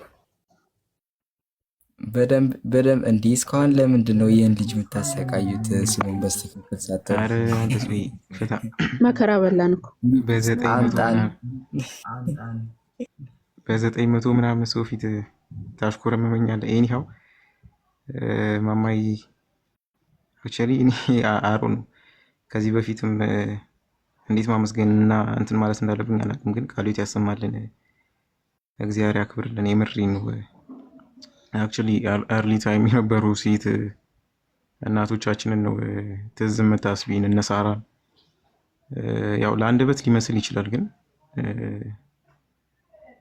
ብቻ አሮ ነው። እነ ሳራ እነ ሊዲያ እነ መግደላዊት ማርያም ምናምን እነ ሶስና ክርስቶስ እንዴት ሲያገለግሉት እንደነበር እናውቃለን አይደል? እነ ዮሐና ምናምን እና አዲስ ታይም እያየናቸው ካሉ እንደነዛ አይነት ሴቶች መካከል እናንተ አላችሁ። አንቺ ዓለም ትንሿ እንትና ፍቅር የጳውሎስ ምናምን አይደለ? ፍቅር የጳውሎስ ምናምን ያ እና እናንተ አይነቶቹ እግዚአብሔር ያብዛል እንደናንተ። ግን እዚህ ጋር አንድ የሆነ ነገር ላሳያችሁ። እንትን አርሊ ታይም ላይ እንዲህ ዲቫይድ ያደርጋሉ አባቶቻችን እንዲከፋፍለው ምናምን ያስቀምጣሉ የሴቶችን ድርሻ። ከነዛ መካከል ሰባኪያን አሉ፣ ቤት ውስጥ እንደ አገልጋዮች ምናምን ነገር አሉ፣ ስፒሪቹዋል ጋይዳንስ ምናምን የሆኑ ሴቶች አሉ፣ ዲያቆናይት የሆኑ ሴቶች አሉ፣ ሰማዕታት የሆኑ ሴቶች አሉ፣ የገዳም ህይወት ውስጥ ጠንካራ የሆኑ ሴቶች አሉ። ኢቨን አባቶች ሲጠፉ የባፕቲዝም ስርዓትን የሚያካሂዱ ሴቶች አሉ። እና ለምሳሌ ኢቫንጀሊስት ከሆኑ ሴቶች መካከል ሳምራዊቷን ሴት ትዝ ትላችኋለች አይደል? ያቺ ሳምራዊ ሴት ክርስቶስ ውሃ ለምኗት አንተ አይሁዳዊ ስትሆን አንተ ዕብራዊ ሰው ስትሆን እኔ እንዲህ ሳምራዊቷ እንዴት ውሃ ትጠይቀኛለህ ምናምን ብላ አናገረችው ማለት ነው። እና ኋላ ላይ እኔ አንዴ ብትጠጪ ለዘላለም የማይጠፋን ሕይወት ውሃ ሰጥሻለሁ ካላት በኋላ ሄዳ ለህዝቦቿ ሰብካለች አይደለ? ለሳምራውያን ማለት ነው። እና እንደነሱ አይነት ኢቫንጀሊስት የሆኑ ፊሜሎች ይባላሉ። ቤት ውስጥ ሲያገለግሉ የነበሩት ለምሳሌ የማርቆስን እናት ካወቃችኋት፣ እሷም ስሟ ማርያም ነው። የዮሐንስ እናት ምናምን፣ እነሱ የሃውስ ቸርች ሊደርስ ይባላሉ። ቤት ውስጥ የሚኖሩ የገዳ ምንድነው ቤት ውስጥ እንደ ቸርች ምናምን ወይም ደግሞ ጸሎት አለ አይደለ?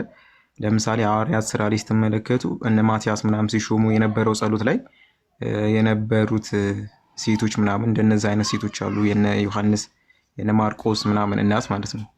ሌላው ዲያቆናይት የሆኑ ሴቶች አሉ፣ እነ ሊዲያ ምናምን ማለት ነው። እነሱ አሁን ዲያቆናይት ነው የሚባሉት በቤተ ክርስቲያን።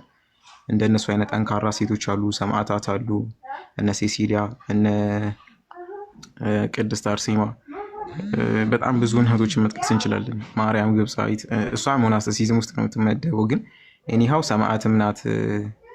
ብዙ ተጋድሎ ያደረጉ ናቸው። እና የገዳም ሕይወትንም ደግሞ ከመሩ ሴቶች መካከል አሁን የጠራዋት ማርያም መግደላዊት አለች። ብዙ ሴቶች አሁን ላይ እዚህ ጋር አንድ በአንድ መጥቀስ ሶሃርድ ነው የሚሆነው። በጣም ብዙ ሴቶች አሉና ምን ለማለት ነው? እግዚአብሔርን በአንድም በሌላም በኩል ማገልገል ይቻላል። ያ አናቂላ ብዙ ናቸው እና እግዚአብሔርን በአንድም በሌላም ሲያገለግሉት ነበር ቤታቸውን። ሐዋርያው ቅዱስ ጳውሎስ አንደኛ ቆሮንቶስ 5 ወደ መጨረሻ አካባቢ እናንተ ከእግዚአብሔር የተቀበላችሁት የመንፈስ ቅዱስ ማደሪያ እንደሆናችሁ አታውቁምን ይላል። ዊችዝ እግዚአብሔር የእግዚአብሔር ቤተ መቅደስ መሆናቸውን አምነው የእግዚአብሔር ቤተ መቅደስ ራሳቸውን ለእግዚአብሔር አሳልፈው ሰጥተው ረጅም ዘመን ረጅም ዓመታት የእግዚአብሔር ሙሽራ ሆነው የእግዚአብሔር ባሪያ ሆነው ሲያገለግሉ የነበሩ ሴቶች አሉ። እና አክቹዋሊ አዲስ ታይም የሆነ ሰዓት እንደውም እንደ ምን ሪፎርሜሽን ምናምን እንበል ያ ማርያ ዘኮብቲያ አንተ ሰውዬ ኮፕቲክ ሰሎንሽ ምናምን ብሮ ኤኒሃው ብዙ ሴቶች አሉ እግዚአብሔርን ሲያገለግሉት የኖሩ ወደፊት የሚያገለግሉት አክቹዋሊ አሁንም እያገለገሉ ያሉ ማለት ነው። ከነዛ መካከል እነማማይ ብዙዎቻችሁ አላችሁ። እግዚአብሔር በቤቱ ያጽናችሁ። የምርም ትክክለኛውን ክርስቶስ በአንደበታችሁ ብቻ ሳይሆን ኢን ሪል ላይፍ እየገለጻችሁት እንደሚሆን ተስፋ አድርጋለሁ። እንደምትገልጹት ማምናለሁ። እግዚአብሔር በመውጣት በመግባታችሁ፣ በመተንፈሳችሁ፣ በመቀመጣችሁ፣ በመተኛታችሁ፣ በመነሳታችሁ፣ በመንገዳችሁ፣ በጎዳናችሁ፣ በሁሉ ነገራችሁ ከእናንተ ጋር ይሁን። እግዚአብሔር አይለያችሁ። እኛም እየተማርን ብዙ ነገር እያስተማራችሁን፣ ያው ሲሰርቧችሁ ይስደቡን እያላችሁ የምሬን ሲደግሟችሁ እየመረቃችሁ እየታገሳችሁ ብዙ ነገር እያሳያችሁ ነው እና እግዚአብሔር የምር ያክብርልን። እኔ ወንድ ሰሎንኩ ሊሆን ይችላል። ሴቶች ግን ምን ያክል እንደሚማሩ እኔ ነኝ የማውቀው። አሁን ከወንዶች ሲሆን ሞር መናገሩ እንትን ዲፋይን ማድረጉ ይቀልኛል። ሴቶችን ደግሞ አስገብታችሁ እንትን ብትሏቸው ከእናንተ ብዙ ነገር ተምረዋል፣ ከእናንተ ብዙ ነገር ቀስመዋል። የምርም እንዴት መኖር እንዳለባቸውም የሆነ አሰረ ፍኑት ነው የሚባለው የመንገዳችሁን እንትን አሰረ እንትን ምር የሚባለው ብቻ የእናንተን መንገድ ፈለጋችሁን ይከተላሉ ብዙ እህቶች ማለት ነው። እና እግዚአብሔር ከእናንተ ጋር ይሁን። እግዚአብሔር ይርዳችሁ። በጣም ለፈለፍኩ ይቅርታ ጋይስ።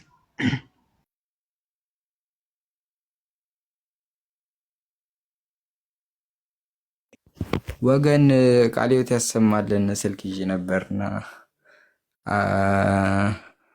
ቃለ ሕይወት ያሰማልን። ማማይ ጽድት አድርጋ ሄዳባታለች እና ምን ይባል ሌሎቻችሁም እንደዚሁ ስለሄዳችሁበት እኔ እኮ ያን አለ እንትን ስትል የነበረው ኦኬ፣ ቀይ እያበራብኝ ነው። ማማዬ ፈጣሪ ባርክሽ፣ መርቀናል። አሪፍ አድርጋ ሂዳበታለች። ቆይ ትዘጊያለሽ እንዴ ወይስ ትንሽ እንቆያለን? የምንቆይ ከሆነ ይበዛባችኋል። ግን ክርስቶስ አምላክነት ላይ የሆነ ነገር ከተጨመረ አይደለ ማማዬ ትቆያለሽ? እሷ የለችም መሰለኝ። የሆነ ነገር በልና አንተ የሆነ ነገር በል። አክቹሊ እነ ትንሿ እድል ስጣቸው ስላለች ትንሿ ትናገርና ትቀጥላለህ። ትንሿ እህት አለም እሺ፣ ላስተባበል እንዴናችሁ? ሰላም ክርስቶስ ይዛላችሁ። እታች ያላችሁም ላይ የላችሁም ሰላም ብያለሁ። እንኳን በሰላም መጣች ትንሿ። መምህርም ልክ እንደዚሁ ቅድም ኒኮም ሰላም አላልኳችሁም። ለካሳ አተልቋትና ትንሿን አተልቋት። ቀጤ ትንሿ አተልቋት ምርዴትሮች። አይ እኔ ብዙ አልናገርም፣ ምርቃት ምናምን አልችልም። እኔ አዳምጣለሁ። ማማዬ ስትናገር ምናምን እየሰማሁ ነበር። ቃለ ሕይወት ያሰማልን ወንድሞቻችን፣ እናንተም እግዚአብሔር ይጠብቃችሁ። ምናልባት ሀሳብ ካላችሁ ስጡና የምንቆይ ከሆነ ሙስሊሞች ከገቡ ጥያቄ ብናስተናግድ። ያው ብዙ እንደዚህ አይነት ነገር ማውራት አልችልም። እሺ እሺ። መምህር ያሉ ሐኪም ስራ ይዘዋል መሰለኝ። ቅድም እንትን እያሉ ነበር። ኢዜል ለማን ልስጠው? አውርታችኋል መሰለኝ። አውርታችኋል፣ ዝም ብላችኋል እናንተ የተመጣችሁ። እኔ እንኳን አለ ዩቲዩብ ላይ ላይቭ ስትሪም ስለተደረገ ሄደው አልሰማም። ትሰማለህ? ላይቭ ስትሪም ስለተደረገ ድጋሜ እየሰሙ ጥቅሶቹን ቢጽፉና ሪፈር ቢያደርጓቸው ምናምን በጣም አሪፍ ነው። እኔ እንትን እያልኩኝ እዚሁ ቡክ ማርክ ስላረኩት ፒሲው ላይ መጻፍ ብቻ ነው እና እንትን ጻፉ ጥቅሱ። ማሚታ ቴንኪው ብለናል፣ እግዚአብሔር ይስጥልን። እና ያው እንዳልኩት እንትን ጻፉት ጥቅስ በጣም አሪፍ ነው፣ ጻፉ። እሺ እዚህ ልይቱ ንገራቸው። አለሚቱ ጋር ነው። አለም ነኝ መሰለኝ። አለም ካልሆነ እፎይ ምናምን የሚል እፎይ ዘተዋህዶ ምናምን እሱ ላይቭ ስትሪም እያደረገው ነበር። አላቅም ብቻ ከሁለት አንዳቸው። እሺ አለም ነኝ ምናምን የሚል ይኖራል ከሆነ በቃ ጥቅስ ምጽፉ ከሆነ እኔ እኮ ዝም ብል በመስማት ደረጃ መስሎኝ ምጽፉ ከሆነ ልጨምርላችሁ። አይበዛባችሁ ማለት ላይ የ3 ደቂቃ የፈጠነ በደንብ ሂዳብታለች። ግን ለመድገም ያክልም ለሌላም ሊሄድላችሁ ለትንሽ ደቂቃ።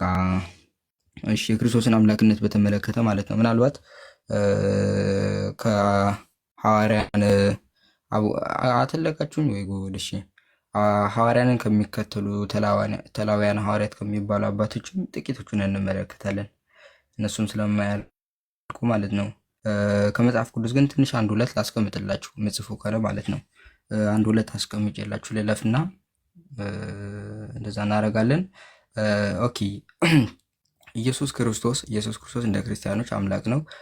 በነገራችን ላይ የቅድሞችን ሀሳብ እንዳለ እንዳትረሷቸው። በተለይ ሙግቶቹ እኔ አምላክ ነኝ ያለበትን አምጡ ምናምን የሚሉበት ዋነኛ ምክንያት ምን እንደሆነ ልታውቁት ይገባል። እነዚያ በቃ አሪፍ አድርጋ ሲሄደችበት ምንም አልልም። ሌላው ግን የኢየሱስ ክርስቶስ አምላክነት በተወሰነ መልኩ ላሳያችሁ። እንዲህ ይላል በዮሐንስ ወንጌል ምዕራፍ 1 ቁጥር 1 ላይ ቃልም እግዚአብሔር ነበረ ይላል። የእግዚአብሔር የሆነው ቃል ስጋ ለብሶ እንደመጣ ሲናገር ቃልም ስጋ ሆነ ጸጋንና እውነትን ተሞልቶ በእኛ አደረ በማለት በዮሐንስ ወንጌል ምዕራፍ 1 ቁጥር 14 ላይ ያስቀምጠዋል። ይሄ ብቻ አይደለም። በዮሐንስ ወንጌል ምዕራፍ 5 ቁጥር 18ን ብትመለከቱት ራሱን ከእግዚአብሔር ጋር አስተካክሎ በማለት አይሁዳውያን ሲከሱ ትመለከቱታላችሁ። በተመሳሳይ በዮሐንስ ወንጌል ምዕራፍ 10 ቁጥር 33ን ታገኙታላችሁ። በማቴዎስ ወንጌል ምዕራፍ 26 ከቁጥር 63 እስከ 65 ብትመለከቱ እንዲህ ይላል። ሊቀ ካህናቱም አንተ የእግዚአብሔር ልጅ ስለሆንክ አንተ የእግዚአብሔር ልጅ ክርስቶስ የሆንክ እንደሆነ እንድትነግረን በሕያው እግዚአብሔር አምልሃለሁ ብሎ ሲጠይቀው ጌታ ኢየሱስ ክርስቶስ አንተ አልክ በማለት መልሱ ሲሰጠው እንመለከታለን። ስለዚህ የእግዚአብሔር ልጅ ነው ማለት ነው። እነዚህ ምናልባት በኋላ የምንመለከታቸዋለን በአባቶች ይህ ብቻ አይደለም።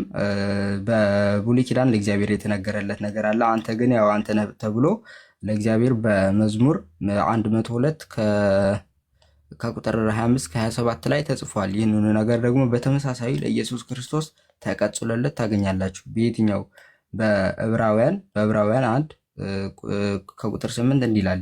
ስለ ልጅ ግን ብሎ ይጀምርና በቁጥር 10 ላይ ጌታ ሆይ ብሎ በመጥራት በቁጥር 12 ላይ አንተ ግን አንተ ነህ ዓመቶቹን ከቶ አያልቁም ተብሎ ሲናገርለት እንመለከታለን።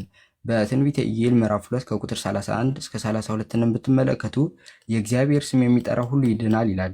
የእግዚአብሔር ስም የሚጠራ ሁሉ ይድናል። ኦኬ ይሄ እግዚአብሔር ተብሎ የተጠራው በሮሜ ምዕራፍ 10 ከቁጥር 9 እስከ 13 ኢየሱስ ክርስቶስ እንደሆነ ሲገልጽ ኢየሱስ ጌታ እንደሆነ አንዱ ጌታ የሁሉ ጌታ ነውና ለሚጠሩትም ሁሉ ባለጸጋ ነው፣ የጌታን ስም የሚጠራ ሁሉ ይድናል ተብሎ ተገልጿል ማለት ነው።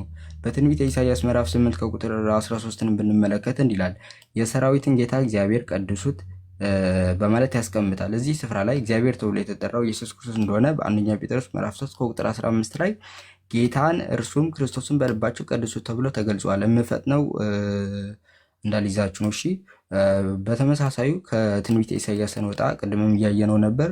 ምዕራፍ 40 ከቁጥር 10 እስከ 11 ብትመለከቱት እንዲላል እግዚአብሔር መንጋውን እንደ እረኛ ያሰማራል ይላል። ኦኬ እግዚአብሔር መንጋውን እንደ እረኛ ያሰማራል የሚለው በመዝሙር ምዕራፍ 23 ከቁጥር 1 እግዚአብሔር እረኛ ነው የሚያሳጣኝም የለም ተብሎ ተገልጿል። እረኛ እግዚአብሔር እንደሆነ የተገለጸው ያ እግዚአብሔር ኢየሱስ ክርስቶስ እንደሆነም በሐዲስ ኪዳን መጥቶ ተገልጠዋል። እንዲላል በዮሐንስ ወንጌል ምዕራፍ 10 ከቁጥር 11 እስከ 16 መልካም እረኛ እኔ ነኝ፣ የራሴን በጎች አውቃለሁ እያለ ሲናገር እንመለከተዋለን። በተመሳሳይ በዕብራውያን ምዕራፍ 13 ከቁጥር 20 ለበጎች ትልቅ እረኛ የሆነውን ጌታችን ኢየሱስ ክርስቶስን እያለ ሲናገር ትመለከቱታላችሁ። በአንደኛ ጴጥሮስ ምዕራፍ 2 ከቁጥር 25ም ታገኙታላችሁ ይህንን ነገር እረኛ መሆኑን ማለት ነው። በትንቢተ ኢሳይያስ አሁንም ከኢሳይያስ እንወጣ ምዕራፍ 44 ከቁጥር 6 እግዚአብሔር እንዲህ ይላል እኔ ፊተኛ ነኝ እኔም ኋለኛ ነኝ ከእኔም ሌላ አምላክ የለም ይላል። ኦኬ እንደዛ ብሎ ያስቀምጣል በትንቢተ ኢሳይያስ ምዕራፍ 44 ከቁጥር 6 ላይ እዛ ይህንኑ ነገር በተመሳሳይ ሚውት አድርግ ሙስሊም ነኝ ሚውት አድርግ ምንህን ሲጨርስ ሐሳብ ካለ ትናገራለህ። ሚውት አድርግ ያ ይሁን። ኦኬ ይህንኑ ነገር በተመሳሳይ በምዕራፍ 48 ከቁጥር 12 ያዕቆብ እየጠራውም እስራኤል ሆይ ስማኝ እኔ ነኝ እኔም ፊተኛ ነኝ እኔም ኋለኛ ነኝ እያለ ሲያስቀምጥ ትመለከቱታላችሁ። ይህንን ይዘን መተን ወደ ራእይ ምዕራፍ 2 ከቁጥር 8 ብትመለከቱ እንዲላል ሞቶ የነበረው ሕያውም የሆነው ፊተኛና መጨረሻ እንዲህ ይላል በማለት ይገልጸዋል። ምናልባት ይሄኛውን ከአውደ አንጻርም በደንብ በኋላ ሄድላችኋለሁ ስጨርስ። ኦኬ ይሄኛውን ስጨርስ እመለስላችኋለሁ። ራእይን ለብቻው ለይቻ ያሳያችኋለሁ። ያው ለኢየሱስ ክርስቶስ አይደለም የሚል ሙግት ስለሚያነሱ ማለት ነው። በራእይ ምዕራፍ 22 ከቁጥር 12 እስከ 13ም ተገልጿል። አሁንም ወደ ኢሳይያስ ምዕራፍ 40 እንመለስና ከቁጥር 3 እስከ 5 ቅድምም እያየነው ነበር። የአዋጅ ነጋሪ ቃል እግዚአብሔር መንገድ በምድረ በዳ ጥረጉ ለአምላካችንም ጎዳና በበረሃ አስተካክሉ በሚለው እንደዛ በሚለው ክፍል የገባው እግዚአብሔር ተብሎ የተገለጸ ወይም የተቀጸለለት ጌታ ኢየሱስ ክርስቶስ እንደሆነ አዋጅ ነጋሪው መጥምቅ ዮሐንስ መንገድ የሚጠርግለት እግዚአብሔር ተብሎ ትንቢት የተነገረለት ጌታ ኢየሱስ መሆኑን በማቴዎስ ወንጌል ምዕራፍ 3 ከቁጥር 3 እስከ 11፣ ማርቆስ ወንጌል ምዕራፍ 3 ከቁጥር 1 እስከ 11፣ ሉቃስ ወንጌል ምዕራፍ 3 ከቁጥር 2 እስከ 17 ተገልጸዋል። ሐዋርያት ሥራንም ብንመለከት ምዕራፍ 20 ከቁጥር 28 በገዛ ደግሞ የዋጃትን እግዚአብሔር ቤተክርስቲያንን ትጠብቋት ዘንድ ይላል። ይህም በገዛ ደግሞ ቤተክርስቲያንን የሚዋጃት ወይም የዋጃት ተብሎ እየተነገረለት ኢየሱስ ክርስቶስ እንደሆነ ሲገልጽ በማቴዎስ ወንጌል ምዕራፍ 26 ከቁጥር 26 ከ28፣ ማርቆስ ወንጌል ምዕራፍ 14 ከቁጥር 22 ከ24 ታገኙታላችሁ።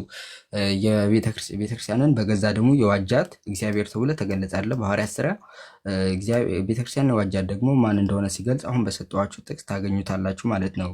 በሉቃስ ወንጌልን ብንመለከት ምዕራፍ 15 ከቁጥር 10 የእግዚአብሔር መላእክት ተብለው የገቡ አሉ። የእግዚአብሔር መላእክት ኦኬ የእግዚአብሔር መላእክት የተባለውን የሰው ልጅ ኢየሱስ መላእክት ተብሎ በተለዋጭ ሲገለጹለት እንመለከታለን። በማቴዎስ ወንጌል ምዕራፍ 13 ከቁጥር 41፣ ማቴዎስ ምዕራፍ 16 27፣ ማቴዎስ 25 31 ላይ ታገኙታላችሁ። ሉቃስ ማነው ራእይ ላይም አለ ምዕራፍ 22 ከቁጥር 6 እና ከቁጥር 16 ላይ ታገኘታላችሁ ካልተሳሳቱ።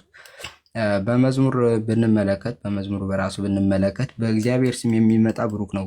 በነገራችን ላይ ከዚሁ ጋር ተያይዞ ዘዳግም 18 ላንሳላችሁ። ዘዳግም ምዕራፍ 18 ቁጥር 20 ላይ የሚናገር ነገር አለ። ለምን ሙስሊሞች የሚያነሷት ነገር ስላለች እኔ ከራሴ አንዳችም ነገር ላረግ አልችልም የምትል ጥቅስም ስላለች ማለት ነው። ያ ከምን አንጻር እንደተባለ ልናውቅ ይገባል። በብሉይ ኪዳን የተባለ ነገር አለ። ዘዳግም ምዕራፍ 18 ከቁጥር 20 ላይ እንዲህ ይላል፣ ነገር ግን ይናገር ዘንድ ያላዘዝሁትን በስሜ በድፍረት የሚናገር ወይም በሌላ አማልክትም የሚናገር ነቢይ እርሱ ይገደል ይላል። ቆይ ካልተሳሳትኩ ሂስትሪ ኦፍ አልጠበሪ ቮሊዩም 1 ፔጅ 111 ላይ ነቢዩ መሐመድ አላህ ያላለኝን ነገር ተናገርኩ ዋሸሁ በማለት ይናገራል። ስለዚህ በአምላክ ስም አልመጣም ማለት ነው። በልብህ እግዚአብሔር ያልተናገረውን ቃል እናውቅ ዘንድ እንዴት ይቻለናል ብትል ነቢዩ በእግዚአብሔር ስም በተናገረ ጊዜ የተናገረው ነገር እያለ ይቀጥላል። ስለዚህ በእግዚአብሔር እንዲመጡ ይናገራል ነው። በእግዚአብሔር እንዲመጡ መምጣት እንዳለባቸው ይናገራል። ከዛ አንጻር ነው እግዚአብሔርም ኢየሱስ ክርስቶስም በእግዚአብሔር ስም እንደመጣ ወይም ከራሱ ተነስቶ ያለምንም ነገር እንደመጣ የሚናገረው። እንዳይበዛባችሁ እዚህ ጋር ልዝጋላችሁና ሙስሊምም ስለገባ እነሱን እንቀበላቸው። ይህ ቃል ህይወት ያሰማልን። እግዚአብሔር ይባርክ። ሙስሊም የሚለው ስም አሁን መጠየቅ ትችላለህ። ሰላም፣ እንዴት ናችሁ?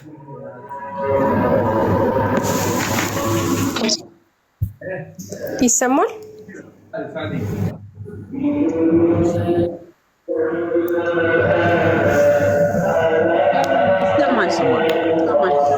ይሰማል። ድምጻለ ራስን የሚውታለሽ ኔድ የፈለኩት ስለ ታቦት ነው።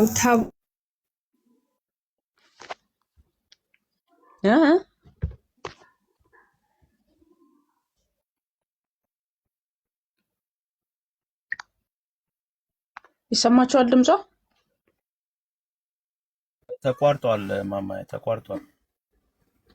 ኦኬ ይቅርታ፣ ኔትወርክ ማማዬ ከአንድ ጊዜ ኔትወርክ ላስተካክል።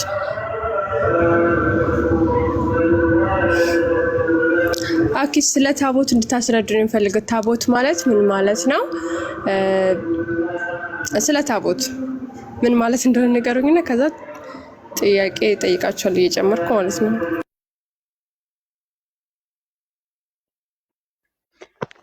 እሺ ቪኪ ትቀጥላለህ ወይ ኒኮ? ያ እንትን እላለሁ ግን ክሪስቶሎጂ ላይ ቢሆን አንዳችሁ እንትን በሏት። ታቦት ምንድን ነው? ታቦት ምንድን ነው የሚለው ነው። አጎቴ ይመልስላት። ማማይ አጎቴ አይመቸኝም ብሎ ነው እኮ ነው አለ እንዴ አጎቴ?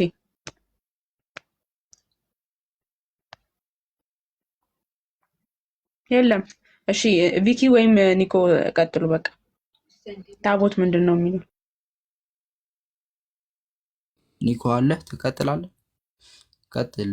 አሁንም ስላወራው ኒኮ አለ። እሺ የለም መሰለኝ። እኔ ልቀጥል። እሺ ቀጥል። ኦኬ እሺ እንትን እሺ ሰላም ብያለሁ እህቴ፣ እንኳን ደህና መጣሽ። መጀመሪያ በጣም አመሰግናለሁ። እሺ አንዳንድ ሰው ኤኒሃው የክሪስቶሎጂካል ኢሹ ቢሆን ወይ ደግሞ ሴትሮሎጂካል የሆነ ኢሹ ቢሆን ኢትስ ሞር ኢምፖርታንት ነው ብዬ አስባለሁ አይደል? እግዚአብሔር ኢየሱስ ክርስቶስ የሆነ ክሪስቶሴንትሪክ የሆነ ፌስ ስላለን አዝ ኦርቶዶክስ ክርስቶስ ላይ ዲፔንድ የሆነ እምነት ስላለን መጀመሪያ የክርስቶስን አምላክነት እዛ ላይ ጥያቄ ካለሽ እሱ ጠይቂና የታቦትን ምናምን ደግሞ እንመልሳለን። አንድ ስለ ታቦት ነው። ምክንያቱም እኔ መጽሐፍ አነባለሁ ስለ ክርስቶስ ምናምን ያለውን ነገር በአውቄ ነው ሙስሊም የሆንኩት ማለት ነው። ክርስቲያን ነበርኩ ሙስሊም ሆኜ ነው እና ግን ስለ ታቦት ብዙ አላውቅም። ታቦት የሙሴ ጽላት ነው የሚባለው እና እሱን ሳይሆን የጠየቅኩሽ አሁን እኔ ምን ነበርሽ ምናምን ሳይሆን ጥያቄ ኢየሱስ ክርስቶስን ሳታሚ ኢየሱስ ክርስቶስ አምላክነቱ ሳታሚ ታቦት ምን እንደሆነ ብታውቂ ትርጉሙ ምንድነው ነው ጥያቄ። እኔ ማስረዳቱ ከብዶኝ ምናምን አይደል? ይቆ መልስላት፣ ጥያቄዋን ብቻ መልስላት። አይ ስለ ኢየሱስ ክርስቶስ ጥያቄ የለኝም፣ ምክንያቱም አንብቦ መረዳት የሚቻል ነገር ስለሆነ። እሺ በቃ ችግር የለም። ኦኬ በታቦት እንግዲህ በዊችዝ ማደሪያ ነበር የጽላት አለ። ጽላት ቆርቋሪት ማይክሽን ዝጊው። ሃና ቆርቋሪት ማይክሽን ዝጊው ወይም ሚውት አድርጓት። ተሳሳ ከፍታ ይሆናል ፕሊዝ።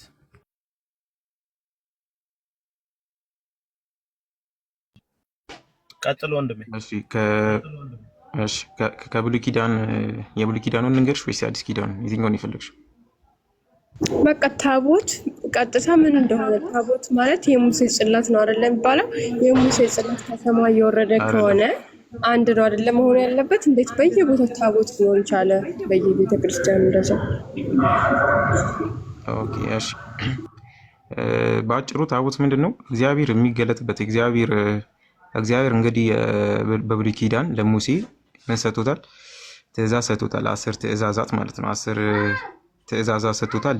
10ቱ ትእዛዛት ተብሎ ይጠራሉ፣ ወይም ሕግም ተብሎ ይጠራሉ፣ ኦሪትም ተብሎ ይጠራሉ። እነዛ እንትኖች የሚቀመጡበት ወይም ደግሞ የሚያድሩበት እንትን ታቦት ይባላል በሌላ ማለት ነው። እነዛ ጽላቶች የሚያድሩበት ማለት ነው፣ የሚቀመጡበት። ሌላኛው እግዚአብሔር ራሱን የሚገልጥበትን ብለን እንወስደዋለን። ለምሳሌ እግዚአብሔር ራሱን በደመና እያደረገ ይገልጥ ነበር። በደመና ውስጥ ይታያቸው ነበር ለእስራኤላውያን ማለት ነው። በድንኳን ውስጥም እየሆነ እንትን ይላቸው ነበር። በንፋስ ውስጥም እየሆነ እግዚአብሔር ለእስራኤላውያን ይገለጥላቸው ነበር በብሉይ ኪዳን ማለት ነው። እና እግዚአብሔር የሚያድርበት ማለት ነው ባጭሩ። እና በአዲስ ኪዳን ደግሞ ጌታ ኢየሱስ ክርስቶስ በስጋ ከተገለጠ በኋላ ታቦቱ ወይም ደግሞ ጽላቱ አለ አይደለ? በብሉይ ኪዳን የነበረው ጽላት ያለ ሙሉ ለሙሉ ተቀይሮ በአዲስ ኪዳን የጌታችን መድኃኒታችን ኢየሱስ ክርስቶስ ስጋና ደም የሚፈተትበት ሆኗል ማለት ነው። እና የጌታ ስጋና ደም የሚፈተትበት የሚቆረስበት እና የሚቀርብበት ሆኗል የአዲስ ኪዳኑ ታቦት፣ ያው ከብሉይ ኪዳኑ ስለሚለይ ማለት ነው። እና ሌላ ጥያቄ ያለሽ ወይ ያልገባሽ ነገር አለ? እና ታቦት የሚባለው ተሸክመው የሚሄዱት እንጨት ውስጥ ምን አለ ውስጡ?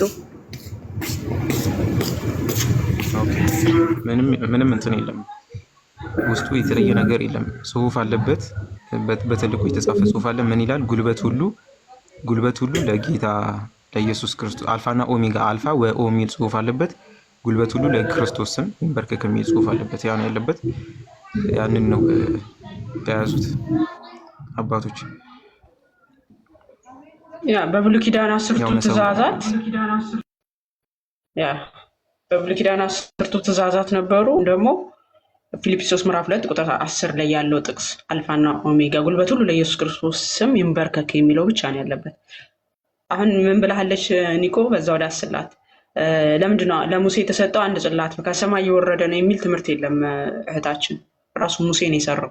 እግዚአብሔር አዘዘው ሰራ፣ ዘጸአት ምዕራፍ 34 ላይ። ስለዚህ እግዚአብሔር አዞት ነው የሰራው እንጂ ከሰማይ ወረደ የሚል የለም። እሺ ለምንድን ነው የበዛው መድኃኒት? ለምንድን ነው አንድ ሱፐር ማርኬት ጋር ብቻ? ለምሳሌ በአካባቢያችን በየቦታው ፋርማሲ ታገኛለሽ። ለምንድን ነው ፋርማሲ የሚገኘው ሙስሊም? አይ ይሄ ማዊ ጉዳይ ነው። ሙስሊምም ክርስቲያንም ሃይማኖት ያለውም የሌለውም ይታከማል።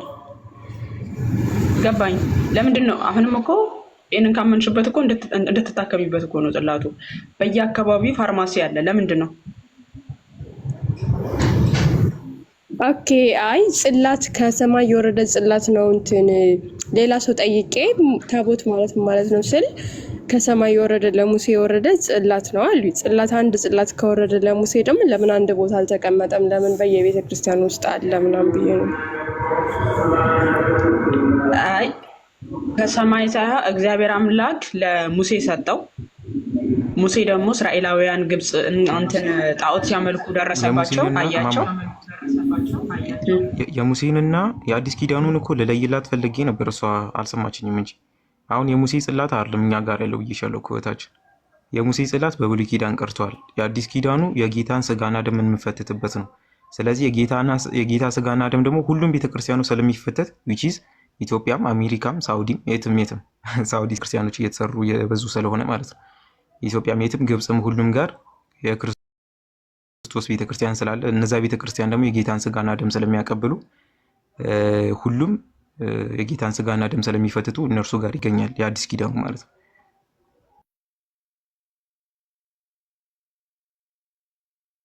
እሺ በቃ አመሰግናለሁ።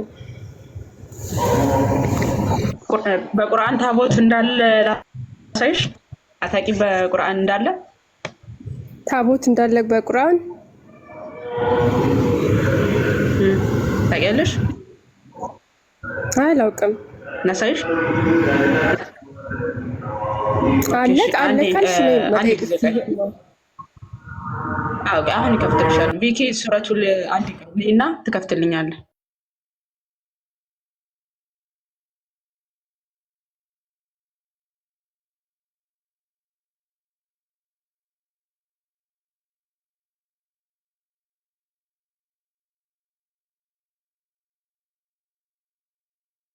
አሁን የለም የምትለው ልጅ መሳደቡን አቁምና ያሳየነውን መረጃ ሱራ 7ን ክፈትልኝ። ሱረቱል አዕራፍ 154ን ክፈትልኝ።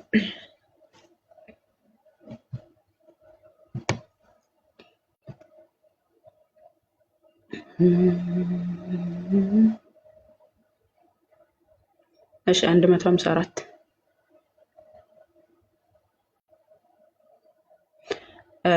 ሙሳ ልክ ዘጸአት 34 ላይ ያለው ጥቅስ ማለት ነው። በሙሳም ቁጣው በበረደ ጊዜ ሰሌዳዎቹን በግልባጫቸው ውስጥ ለእነዚያ እነርሱ ጌታቸውን የሚፈሩ ለሆኑትም መመሪያ እዝነትን ያለባቸው ሲሆኑ ያዘ ይላል። ሰሌዳ የተባለው ምንድን ነው እህታችን? ኦኬ አሁን ሰምቻለሁ፣ ግን ስለዚህ ነገር ሲያስረዳ ኡስታዝን ሰምቻለሁ። ስለዚህ በቁርአናችሁ ሰሌዳ ታቦት እንዳለ ታውቂያለሽ? አዎ፣ ግን በእስልምና ስለ ታቦት ምናምን ምንም የሚደረግበት እምነት እንትን የለም። ምን ነበረ በውስጡ ያሉት ትእዛዛቶች ምን ነበሩ? ለምሳሌ ለሙሴ የተሰጠው ጽላት ላይ የተጻፉት 10ቱ ትእዛዛት ናቸው። እነዚህ 10ቱ ትእዛዛት አሉ መጽሐፍ ቅዱሳችን ላይ። እዚህ ትእዛዛት አሉት ይለናል፣ መመሪያ አለው ይለናል። እዛ ሰሌዳ ውስጥ ይኸው ምን ይለናል? ሰሌዳዎቹ በግልባጫቸው ውስጥ ለእነዚያ እነርሱ ጌታቸውን የሚፈሩ ለሆኑት መመሪያ አሳየን። መመሪያ እና እዝነት ያለባቸው ሲሆን ያዘ ይላል። መመሪያ የሆነ ትእዛዝ አለው ማለት ነው። እዛ ሰሌዳው ላይ ምን ምንድን ናቸው እነዚህ ትእዛዛቶች? ሱረቱል በቀራ 248 ነው። ክፈትላል።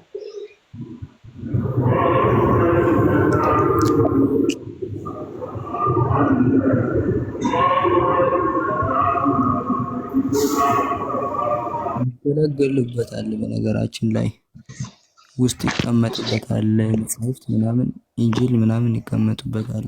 ቁርጡቢ ታቦት በእስልምና ማለት ነው።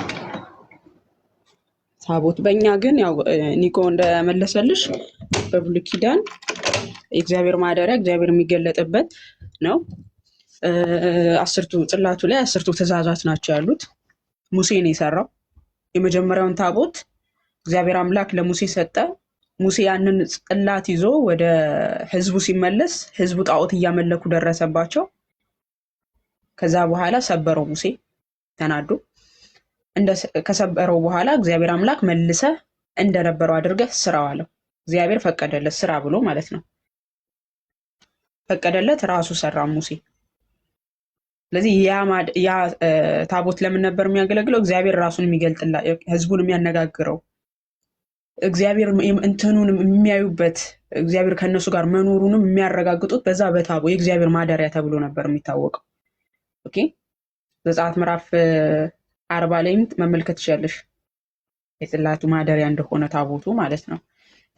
እንደገና ደግሞ እዛው ዘጸአት 34 27 ላይ መመልከት ትችላለሽ።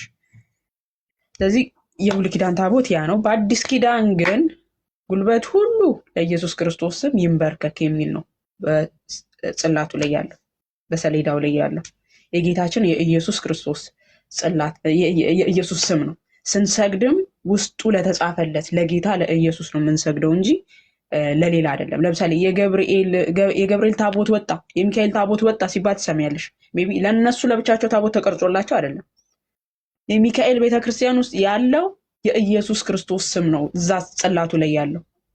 ቤተክርስቲያኑ በቅዱሳን ስም ስለሚሰየም ነው እንጂ ለቅዱሳን ተለይቶ ውስጡ በሰሌዳ ውስጥ ለሚካኤል ስገዱ የሚል ጥቅስ ኖሮ አይደለም።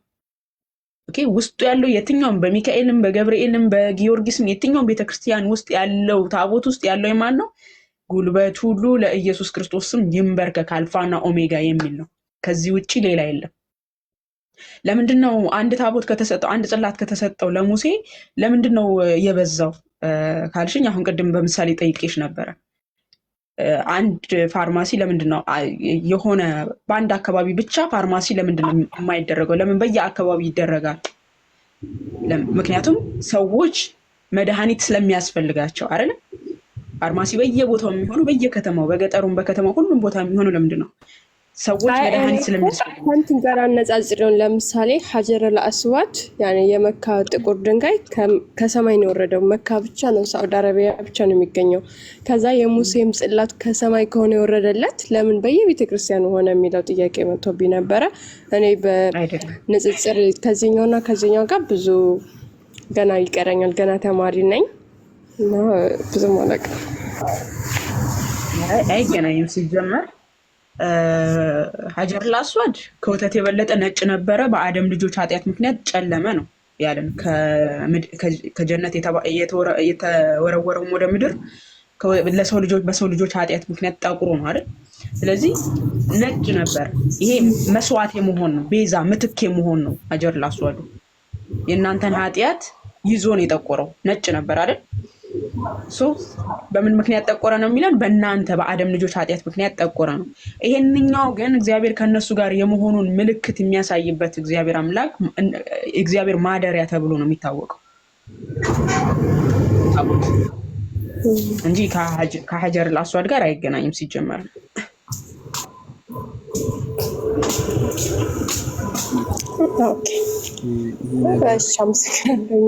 ክርስቲያን ነበር ልበል?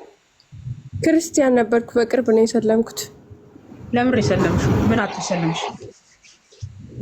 እኔ የሰለምኩት መጽሐፍ ቅዱስ ላይ ሳነብ፣ እኔ ብዙ አላነብም ነበር በፊት። እኔ ሲጀመር ክርስቲያን ነኝ። እንደዚህ ምንም ቤተ ክርስቲያን አልሄድም። ምንም የማውቀው ነገር አልነበረም። ዝም ብዬ በብዙ ፈተና ዝም ብዬ ምንድነው የዱንያን ፈተና ብቻ የምሰራ ሰው ነበርኩኝ። ከዛ እዚህ የአረብ ሀገር ከመጣሁ በኋላ መጽሐፍ ቅዱስ አፕሊኬሽን አውርጄ ማንበብ ጀመርኩኝ። ግን እምነት አለ። የሚገርማችሁ እኔም በመድኃኒዓለም በኪዳነ ምህረትና በገብርኤል በጣም እምነት ነበር፣ ይሳል ነበር ምናምን ማለት ነው። ከዛ መጽሐፍ ቅዱስ ላይ ሳነብ ግሩፕ ነበረኝ፣ ራሱ የሃይማኖታዊ ግሩፕ ማለት ነው። እና አይደለሽ ምናምን የምትሉ ማለት ነው። የእውነቴን ነው። እና ግሩፕ ነበረኝ። ከዛ ግሩፕ ላይ መጽሐፍ ቅዱስ በጎን እያነበብኩ በጎን ደግሞ ግሩፕ ላይ እንሳተፋለን። የምንማረውን የቀን ትምህርታችን ምናምን እንማራለን። በቅርብ ነበር እዛም የጀመርኩት ማለት ነው። ከዛ እንደዚህ ጥያቄ ሲመጣብኝ ለምን እንደዚህ ይላል መጽሐፍ ቅዱስ ላይ? ኢየሱስ ክርስቶስ እኮ ማለት መልእክተኛ እንደሆነ ነው የሚናገረው መጽሐፍ ቅዱስ ላይ ምናምን ዘል ዛሬ ደግሞ እንደ ለምን እንደዚህ ትጠይቂያለሽ አንቺ እንደምትመራመሪው?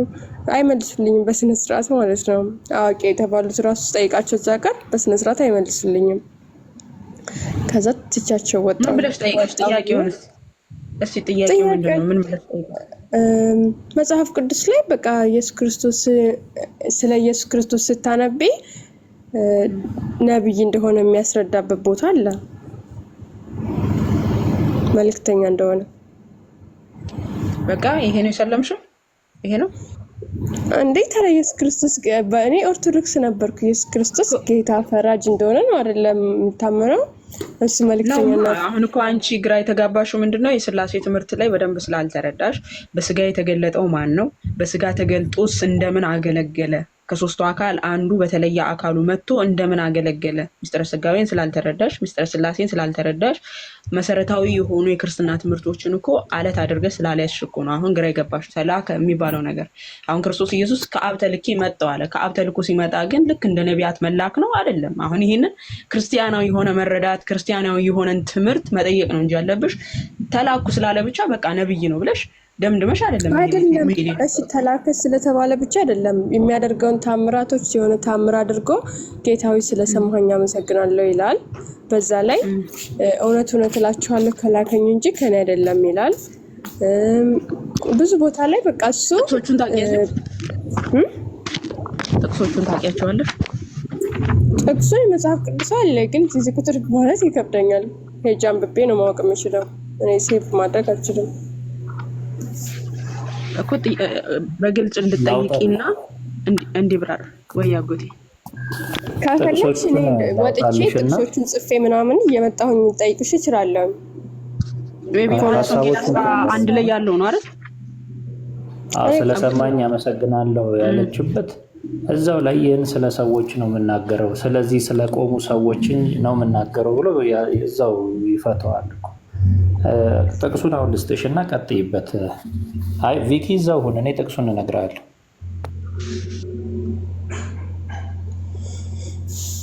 ቪኪ አለ ወይ አለው ነው።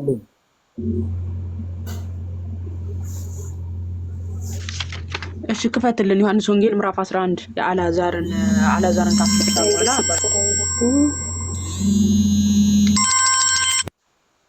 ምንድነው? እሺ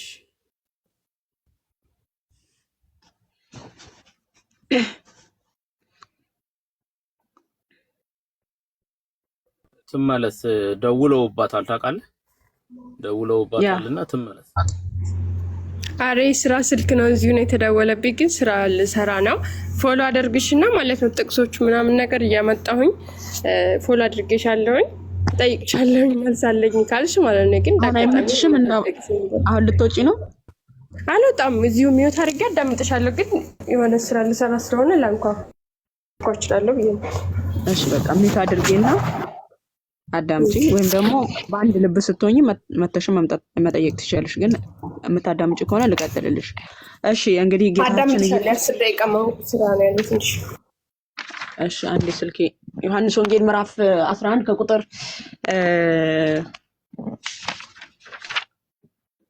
21 ጀምሮ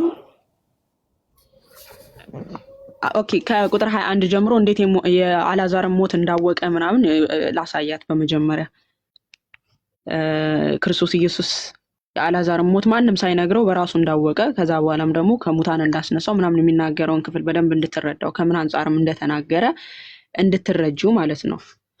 እሺ ዮሐንስ ወንጌል ምዕራፍ 11 ከቁጥር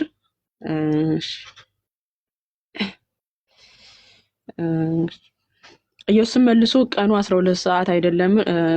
ከቁጥር 5 ጀምሮ ኢየሱስም ማርታና እህቷን አልዓዛርንም ይወድ ነበር። እንደታመመም በሰማ ጊዜ አልዓዛርን መታመም ማለት ነው በሰማ ጊዜ ያን ጊዜ በነበረበት ስፍራ 2 ቀን ዋለ። ከዚያም በኋላ ለደቀ መዛሙርቱ ወደ ይሁዳ ደግሞ እንሂድ አላቸው። ደቀ መዛሙርቱ መምህር ሆይ አይሁድ ከጥቂት ቀን በፊት ሊወግሩ ይፈልጉ ነበር፣ ደግሞም ወደዚያ ትሄዳለህን አሉት። አይሁድ ወደሚፈልጉ ቦታ እንዴት ትሄዳለህ ብለው ይጠይቁታል ደቀ መዛሙርቱ ማለት። ኢየሱስም መልሶ ቀኑ 12 ሰዓት አይደለምን? በቀን የሚመላለስ ቢኖር የዚህ ዓለም ብርሃንን ያያል አይሰናከልም። በሌሊት የሚመላለስ ቢኖር ግን ብርሃን በእርሱ ስለሌለ ይሰናከላል አላቸው። ይህንን ተናገረ። ከዚህም በኋላ ወዳጃችን አልዓዛር ተኝቷል፣ ሞቷል ማለት ነው። ተኝቷል፣ ነገር ግን ከእንቅልፍ ላስነሳው እሄዳለሁ አለ። ላስነሳው አልዓዛር ሞት አንቀላፍቷል። እኛ ክርስቲያን አንቀላፍቷል ማለት አንድ ሙስሊም ወገናችን መጥቶ ተመልከቱ ኢየሱስ ዋሽቷል ብሎ አልዓዛር ሞቶ አንቀላፍቷል ብሎ ዋሸ ብሎ ጠቀሰው። ይሄን ጥቅስ ግን እኛ እንደ ክርስቲያን አንድ ሰው ሞተ ሲባል አንቀላፋ ማለት ነው። ምክንያቱም እኛ እንነቃለን፣ እንነሳለን ትንሣኤ ሙታንን ስለምናምን ማለት ነው። ስለዚህ እኛ ማንቀላፋት እንጂ ሞተን ማንቀርን ስላልሆን ሞታችን ማንቀላፋት ነው ማለት ነው። ስለዚህ ጌታችን ኢየሱስ ምን አለ? ወዳጃችን አልዓዛር ተኝቷል፣ ነገር ግን ከእንቅልፍ ላስነሳው ይሄዳለሁ፣ ከሞት ላስነሳው ማለት ነው። እንግዲህ ደቀ መዛሙርቱ ጌታ ሆይ ተኝቶስ እንደሆነ ይድናል አሉት። እንግዲህ የአልዓዛርን መሞት ማንም አልነገረውም። በራሱ አምላክ ስለሆነ አስቀድሞ አውቆ ሲመልስላቸው ነው የምንመለከተው። አምላክ ስለሆነ ማለት ነው። ማንም አልነገረውም የአልዓዛርን ሞት። በራሱ አውቆ ነው ወዳጃችን አልዓዛር ተኝቷል ከእንቅልፍ ላስነሳው ይሄዳል ያለው። እንግዲህ ደቀ መዛሙርቱ ጌታ ሆይ ተኝቶስ እንደሆነ ይድናል አሉት። ኢየሱስም ስለሞቱ ተናግሮ ነበር፣ እነርሱ ግን እንቅልፍ መተኛት እንደተናገረ መሰላቸው። እንደ እንቅልፍ ኖርማል ይሄ ተኝቷል ሲባሉ በቃ እንቅልፍ ይዞት መስሏቸዋል። እሱ ግን ሞቷል ሄጄ ላስነሳው እያላቸው ነው። እንግዲህ ያን ጊዜ ኢየሱስ በግልጥ አልዓዛር ሞተ ብሎ ነገራቸው ማለት ነው። አልዓዛር ሞተ፣ እንድታምኑ በዚያ ባለመኖሬ ስለ እናንተ ደስ ይለኛል። ነገር ግን አለ ወደ እርሱ እንሂድ አላቸው።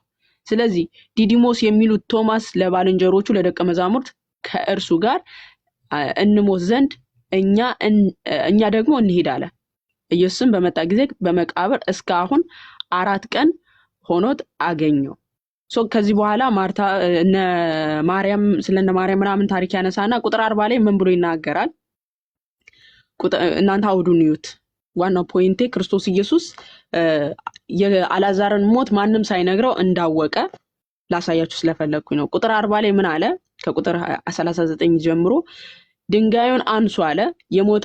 የሞተውም እህት ማርታ ጌታ ሆይ ከሞተ 4 ቀን ሆኖታል፣ አሁን ይሸታል አለችው። ተቀብሯል። እንግዲህ አልዓዛር ከተቀበረ 4 ቀን ሆኖታል፣ ድንጋዩን አንሱት ሲላቸው ጌታ ሆይ 4 ቀን ሆኖታል እኮ ሬሳው ይሸታል አለች ማርታ ማለት ነው።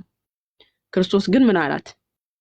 ኢየሱስም ብታምኝስ የእግዚአብሔር ክብር እንድታይ አልነገርኩሽም? ምን አላት። ድንጋዩን አነሱት።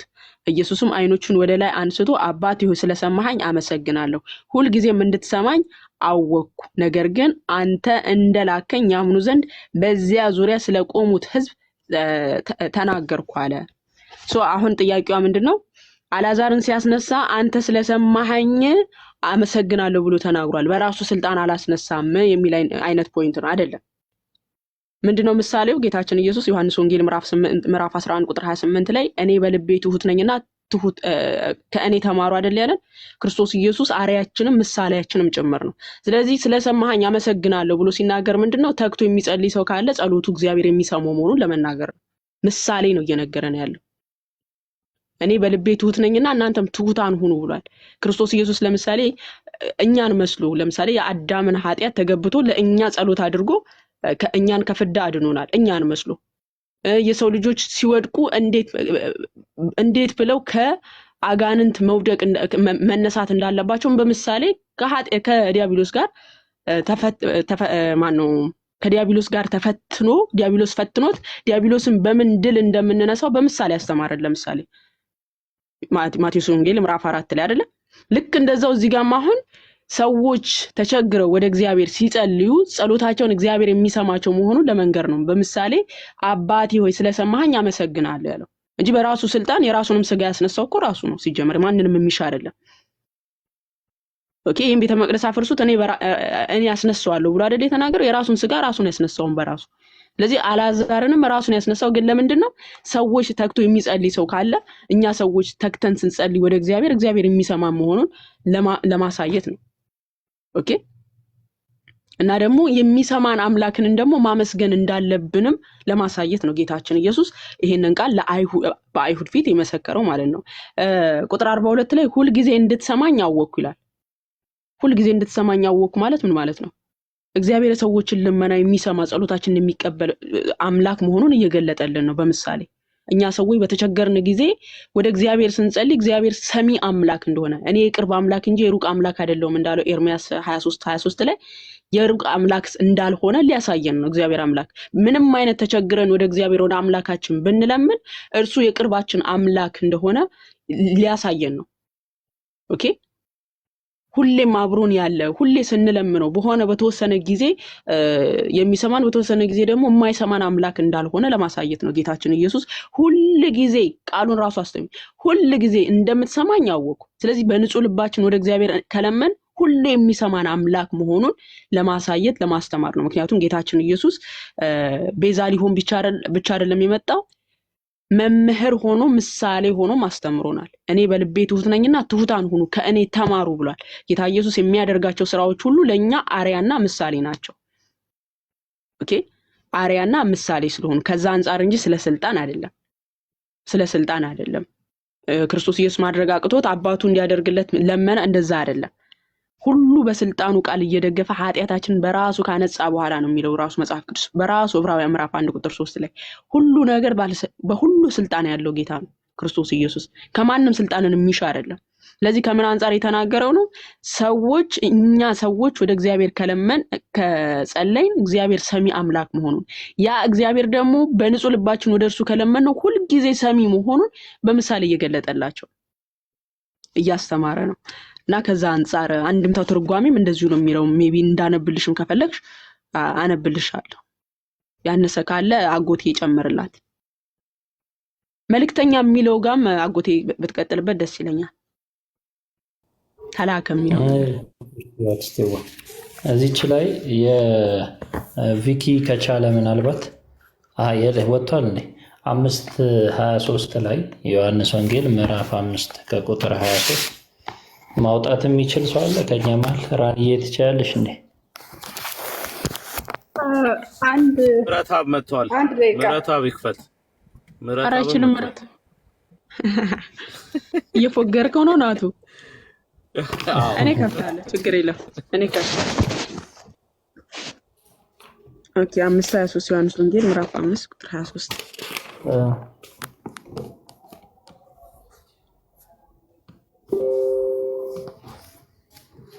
እንግዲህ የቀደሙ ጥቅስ ላይ ሁለት ነገሮችን እንድናገናኝ ነው። እህታችን እየሰማሽ እንደሆነ ተስፋ አለኝ። ሁለት ቃላትን እናገናኝ። አንደኛው አሁን ያልኩት ዮሐንስ ወንጌል ምዕራፍ 5 ከቁጥር 23 ነው። ሁለተኛው ደግሞ ምዕራፍ 11 ከቁጥር 4 ነው ማለት ነው። ሁለቱን ስሚያቸው። ቀደም ያነበብነው ቃል ላይ የዮሐንስ ወንጌል ምዕራፍ 11 ላይ እመለስልሻለሁ፣ ግን ክብር ሲባል ምን እንደሆነ ተመልከች። ዮሐንስ ወንጌል ምዕራፍ 5 ከቁጥር 23 ሰዎች ሁሉ አብን እንደሚያከብሩት ወልድን ያከብሩት ዘንድ ፍርድን ሁሉ ለወልድ ሰጠው እንጂ አብ በአንድ ሰው እንኳን አይፈርድም። ወልድን የማያከብር የላከውን አብን አያከብርም አለ። ክብር አንድ መሆኑ ሲናገር ሰዎች ሁሉ አብን እንደሚያከብሩት ወልድን ያከብሩት ዘንድ አለ። በአብ ክብር ሌላ ማንም መከበር አይችልም፣ አምላክ ራሱ ወይም የእግዚአብሔር ልጅ ካልሆነ በስተቀር። ስለዚህ አብን እንደሚያከብሩት ብሎ በክብር እኩል መሆናቸውን፣ የአብ ክብር የእርሱ መሆኑን፣ አብ በተከበረበት ክብር እርሱ የሚከበር መሆኑን በግልጽ እዚህ ላይ ያሳያል። አሁን ይህን ይዘን ዮሐንስ 11 ላይ ስንሄድ ዮሐንስ 11 ከቁጥር 4 ላይ ስንሄድ የቀድሞውን የአልዓዛርን ታሪክ ያመጣልሻል። ታዲያ አስቀድሞ የአልዓዛር ታሪክ ምን ነበረ ስንል እንዲህ ይላል። ኢየሱስም ሰምቶ ይህ ሕመም የእግዚአብሔር ልጅ እርሱ ይከብር ዘንድ የእግዚአብሔር ልጅ በእርሱ ይከብር ዘንድ ስለ እግዚአብሔር ክብር ነው እንጂ ለሞት አይደለም አለ። ማን ይከብር ዘንድ? ወልድ ኢየሱስ ክርስቶስ ይከብር ዘንድ። ስለዚህ በክብር አንድ መሆኑን ስለሚናገር አስቀድሞ የአልዓዛር መሞት ሐሳቡ ሁሉ ማን እንዲከብር ነው? ወልድ እንዲከብር ነው። ወልድ ደግሞ ኢየሱስ ክርስቶስ ምን ብሏል? ለምወዳቸው ሁሉ ሕይወትን እሰጣቸዋለሁ፣ ለበጎቼ ሕይወትን እሰጣቸዋለሁ ብሏል። ለእርሱ ለሆኑት ሁሉ ሕይወትን እሰጣቸዋለሁ። ሕይወትን የሚሰጥ እርሱ መሆኑን በግልጽ ተናግሯል ማለት ነው። ስለዚህ ለሕይወትን የሚሰጥ ጌታ ኢየሱስ ክርስቶስ ሕይወትን መስጠቱን ሲያሳይ በአብ ክብር ይከበር ዘንድ ማለት ነው። የአብ ክብር የእርሱ መሆኑን ግልጽ አድርጎ ያሳይ ዘንድ ሕይወትን መስጠት የሚችል አንድ ፈጣሪ እርሱ መሆኑን አሳየ። ስለዚህ በመፍጠር በመግደል አንድ መሆናቸውን ተናገረ ማለት ነው። ሲቀጥል ልክ ቅድም ያልሽበትን ቃል 40 ላይ እንሂድና በጣም ቁልጭ አድርጎ ያስቀምጠዋል።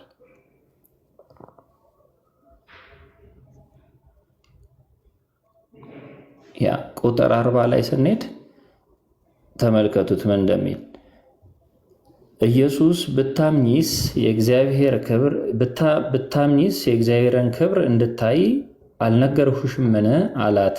ድንጋዩንም አነሱት። ኢየሱስም ዓይኖቹን ወደ ላይ አንስቶ አባት ሆይ ስለሰማኸኝ አመሰግንሃለሁ፣ ሁል ጊዜም እንድትሰማኝ አወቅሁ። ነገር ግን አንተ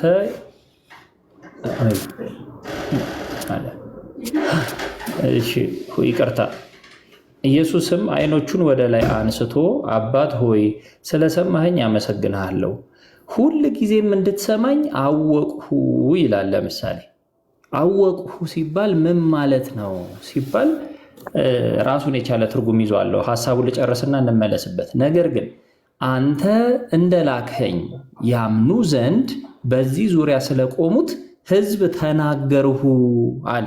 አይሽ ይሄን የተናገረው ጸሎቴ ተሰማልኝ ተመስገን አይደለም ያለው። ክብር ይግባውና ምንድነው ያለው? ሁል ጊዜ እንድትሰማኝ አወቅሁ አለ። ያ ማለት አወቅሁ የሚለው አገላለጽ አውቃለሁ፣ አንድ ልብ ነን ማለት ነው። ሁል ጊዜ እንዴት ሰው ሊሰማ ይችላል? እንደምትሉት ሰው ከሆነ አይደለም፣ ያውቃል። ተስፋ አላደረገም ጌታችን ኢየሱስ ክርስቶስ አውቃለሁ ነው ያለው። ስለዚህ አንድ ልብ፣ አንድ ቃል ተናጋሪ፣ አንድ ልብ መካሪ መሆናቸውን በግልጽ ተናገረ። ታዲያ ስለ ሰዎቹ ይሄን ተናገርኩ አለ። ምን ማለት ነው ስለ ሰዎች? ነገር ግን ነው ያለው። ካያችሁት ቃሉን ሁል ጊዜ እንድትሰማኝ አወቅሁ ይልና ነገር ግን ስለ ሰዎቹ ተናገርሁ ይላል። አያችሁ የቃሉን ኮንቴክስት አነጋገሩን። ስለዚህ ለሰዎቹ ምንድን ነው የተናገረው? ስለ ሰዎቹ ስንል አንደኛ ሁሉም ሰው በተለይ ሐዋርያት አብረውት ይከተሉ የነበሩት አርድእት በዛ ዙሪያ የነበሩ የሚያምኑ ሰዎች ሁሉ ተአምርን ይደረግላቸው ዘንድ ሰጥቷቸዋል። እርሱም በእኔ ያመነ እኔ የማደርገውን ሁሉ ያደርጋል ከእኔም በላይ ያደርጋል ብሎ የተናገረላቸው ቃል ማለት ነው። ያ ማለት ከዚህ በላይ ተአምራትን ቅዱሳን ሊያደርጉ ተሰጥቷቸዋል በእኔ ያመኑ ቅዱሳን ብሎ ቃል ስለሰጣቸው ማለት ቸርነቱ ይሄን ያህል ስለሆነ፣ ስለዚህ እናንተም ተአምራትን ባደረጋችሁ ጊዜ ምን በሉ ነው የእግዚአብሔር ሰማይ አባታችሁን አመስግኑበት ነው ሐሳቡ ያለው ጭብጡ ማለት ነው። ግን ጌታችን ያደረገው አወቅሁ የሚለው እሱ ላይ እንመጣለን። አንደኛ ምን በሉ ነው? አመስግኑ ነው። ሁለተኛው ላይ ስንሄድ ለሚያምኑ ሁሉ እንደሚደረግ ያሳየበት ስለሆነ ነው። እግዚአብሔርን ብትጠይቁ ሁሉ ነገር ይሰጣችኋል፣ በሕይወትና በሞት ላይ ስልጣን ያለው እርሱ ብቻ ነው የሚል ትምህርት ስለሰጠበት ነው። ከዚህ ጋር ተያይዞ 11 ላይ ምን እንደሚል እንመልከት። ተረጓሚው 11 ላይ 42ኛው ላይ ምን እንደሚል እንመልከት። እሺ እንዲህ ይለናል። ወአምር ከላይኛው ከ41 እንነሳ። ዋንሳ ጊዜ ኢየሱስ አዕይንቲሁ ላዕለ ይላል። ወደ ላይ አይኖቹን አነሳ ይላል። ይሄ ምን ማለት ነው ስንል ወደ ላይ አነሳ የሚለው ራሱን የቻለ ትርጉም አለው። ጌታችን ኢየሱስም ክርስቶስን አይኑን ወደ ሰማይ አቀና፣ ይህን የማስነሳበት ስልጣን ከአንተ ጋር አንድ ነው ሲል ይለናል። አያችሁ፣ ከአንተ ጋር አንድ ነው ሲል ያን ስልጣን ከአባቱ ጋር አንድ መሆኑን ሲያጠይቅ አይኑን ወደ ላይ አቀና ይለናል ማለት ነው። አንድም ተአምራት ይደረግልን ባላችሁ ጊዜ ወደ እግዚአብሔር አመልክቱ ሲል ለአብነት ነው። ወይቤ አኮተከ አባ፣ አባቴ እለምንሃለሁ ወይም አመሰግንሃለሁ። አኮተከ የሚለው ማለት ነው አመሰግንሃለሁ ማለት ነው። አኮተከ ማለት ሌላኛው ላይ ስንሄድ እስመ ሰማዕከኒ ስለሰማኸኝ ይላል። ይህ ምን ማለት ነው? ከዚህ አስቀድሞ ልመናዬን ሰምተሃልና ማለት ነው ይሏል። ይሄ ማለት በአንድ ልመና የሚለውን በሁሉም ቦታ ላይ ስታዩት ከጌታችን ጋር ያለው ጸለየ፣ ለመነ፣ ወዘተ የሚለው ምን ማለት ነው ስንል ተነጋገረ ማለት ነው። አሁን በትርጉም ደረጃ ልመናን ያመጣዋል እንጂ ቃላቱ አክቹዋሊ የሚጠቀመው ምንድነው? ጸለየ የሚለው ነው። ጸለየ ማለት ደግሞ ንግግርን የሚያመለክት ነው ነው ለጌታ ሲሆን ወአምር ከመዘልፈ ትሰማዓኒ፣ አሁንም እንድትሰማኝ አውቃለሁና ወባህቱ በእንተ እለ ይቀውሙ ሰብ እብል ዘንተ ከመ ይእመኑ ከመ አንተ ፈነውከኒ፣ ነገር ግን ከዚህ ቁመው ስላሉ ሰዎች ይህን እናገራቸዋለሁ በአንተ ፍቃድ ሰው እንደሆንኩ ያውቁ ዘንድ። አሁን ተመልከቱ፣ ሁላችንም እናስተውል። እህቴ በደንብ አስተውይ። ጌታችን ኢየሱስ ክርስቶስ የመጣው በግርማ መለኮቱ አይደለም፣ በኃይል አይደለም። በግርማው መላእክትን አስከትሎ ሰራዊት ሁሉ ተከትሎት በግርማው አይደለም የወረደው። በበረት ውስጥ ሰው ሆኖ በትህትና ነው የወረደው። በአዳም ትዕቢት ምክንያት ሁሉም ነገር ክርስቶስ ያደረገው የአዳም የቤዛነት ስራ ነው። ይህን በደንብ አስተውሉት። በአዳም መታበይ በአዳም ራስን ከፍ ከፍ ማድረግ አምላክነትን መሻት ምክንያት ሞት ገባ። ልክ እንደዚያው ሁሉ ክርስቶስ የዛ ቤዛነትን በምንድን ነው የሰራለት? አምላክነትን ትቶ አምላክነት ትቶ ማለት አምላክ ሳይሆን ቀርቶ ማለት ነው። አምላክነት መቀማት እንደሚገባ ነገር ሳይቆጥር ለማለት ነው። ትቶ የሚለውን እንትን እንዳትይዙት። ሰው ሲሆንም አምላክ ነበር። አምላክ ነው ሰው። ያ ራሱ አምላክ ሳይቀየር ማለት ነው። ምን ለማለት ነው? አምላክነትን እንደመተው ወይም እንደመቀማት አልቆጠረውም ይላል። ይሄ ምን ማለት ነው? ራሱን በባሪያ ምሳሌ ተገልጦ አዋረደ ማለት ነው። አምላክ ሆኖ ሳለ የሰውን ባህሪ የፍጡርን ባህሪ መዋሃድ ማለት አቤት ትንሽ እየሰማችሁ ወይ ነው? ስራ ላይ ነኝ ስላለች ለዛ ነው። አምላክ ቃልዮት ያሰማል ነበር። ቀጥል አለሽ። አው ተቋረጠ። እየሰማችሁ ካልሆነ እንዳትደክሙ። ተቋርጫለሁ። ወይኔ በላቸው ነው የምለው። ትሰማለህ አጎቴ? ልጅቷ አትኑር አይታወቅም፣ ግን ከሌለች ወይኔ በላቸው ነው የምለው። አይ ስራ ላይ ነኝ ስላለች ነው። እሷ ከሌለች ደክማ እንዳትቀር ነው። ስትመጣ ትነግራታለህ። ካለች አለሽ ሙስሊም እህታችን አለሽ? መልሽ እስኪ። አለሁ እየሰማሁ ነው በይን። አንድ ደቂቃ እንዲቀጥልበት ያለች አይመስልም ወይ? ሌላ ሙስሊም ካለ አስገቡ፣ እሷ እስክትመጣ እንትን እላለሁ። አሁን ስለምዘጋ እንትና ዛሬ እንትና ይመጣል። አጎቴ ሰማ እንዴ? ዲያቆን ቢኒያም የጠፋው? አዎ ቴዲ ያቀርባል ማለት ቴዲ ቤት ዲያቆን ዘማርያም ቤት ታብሏል። ቀደም እየጠሩኝ ነበር። በእርግጥ ቴሌግራም ስንት ሰዓት ላይ ነው? ላክልኝ በእናትሽ እንዳላጣው። እሺ ሼር አደርግላችኋለሁ። ሼር አድርግልኝና ምን እላለሁኝ። እኔም ለወጣ ነው ወይ ሰላም አምቹልኝ። ማንኛው ቴዲ ነው? ቴዲ ማንኛው ጋር ነው? ዲያቆን ዘማርያም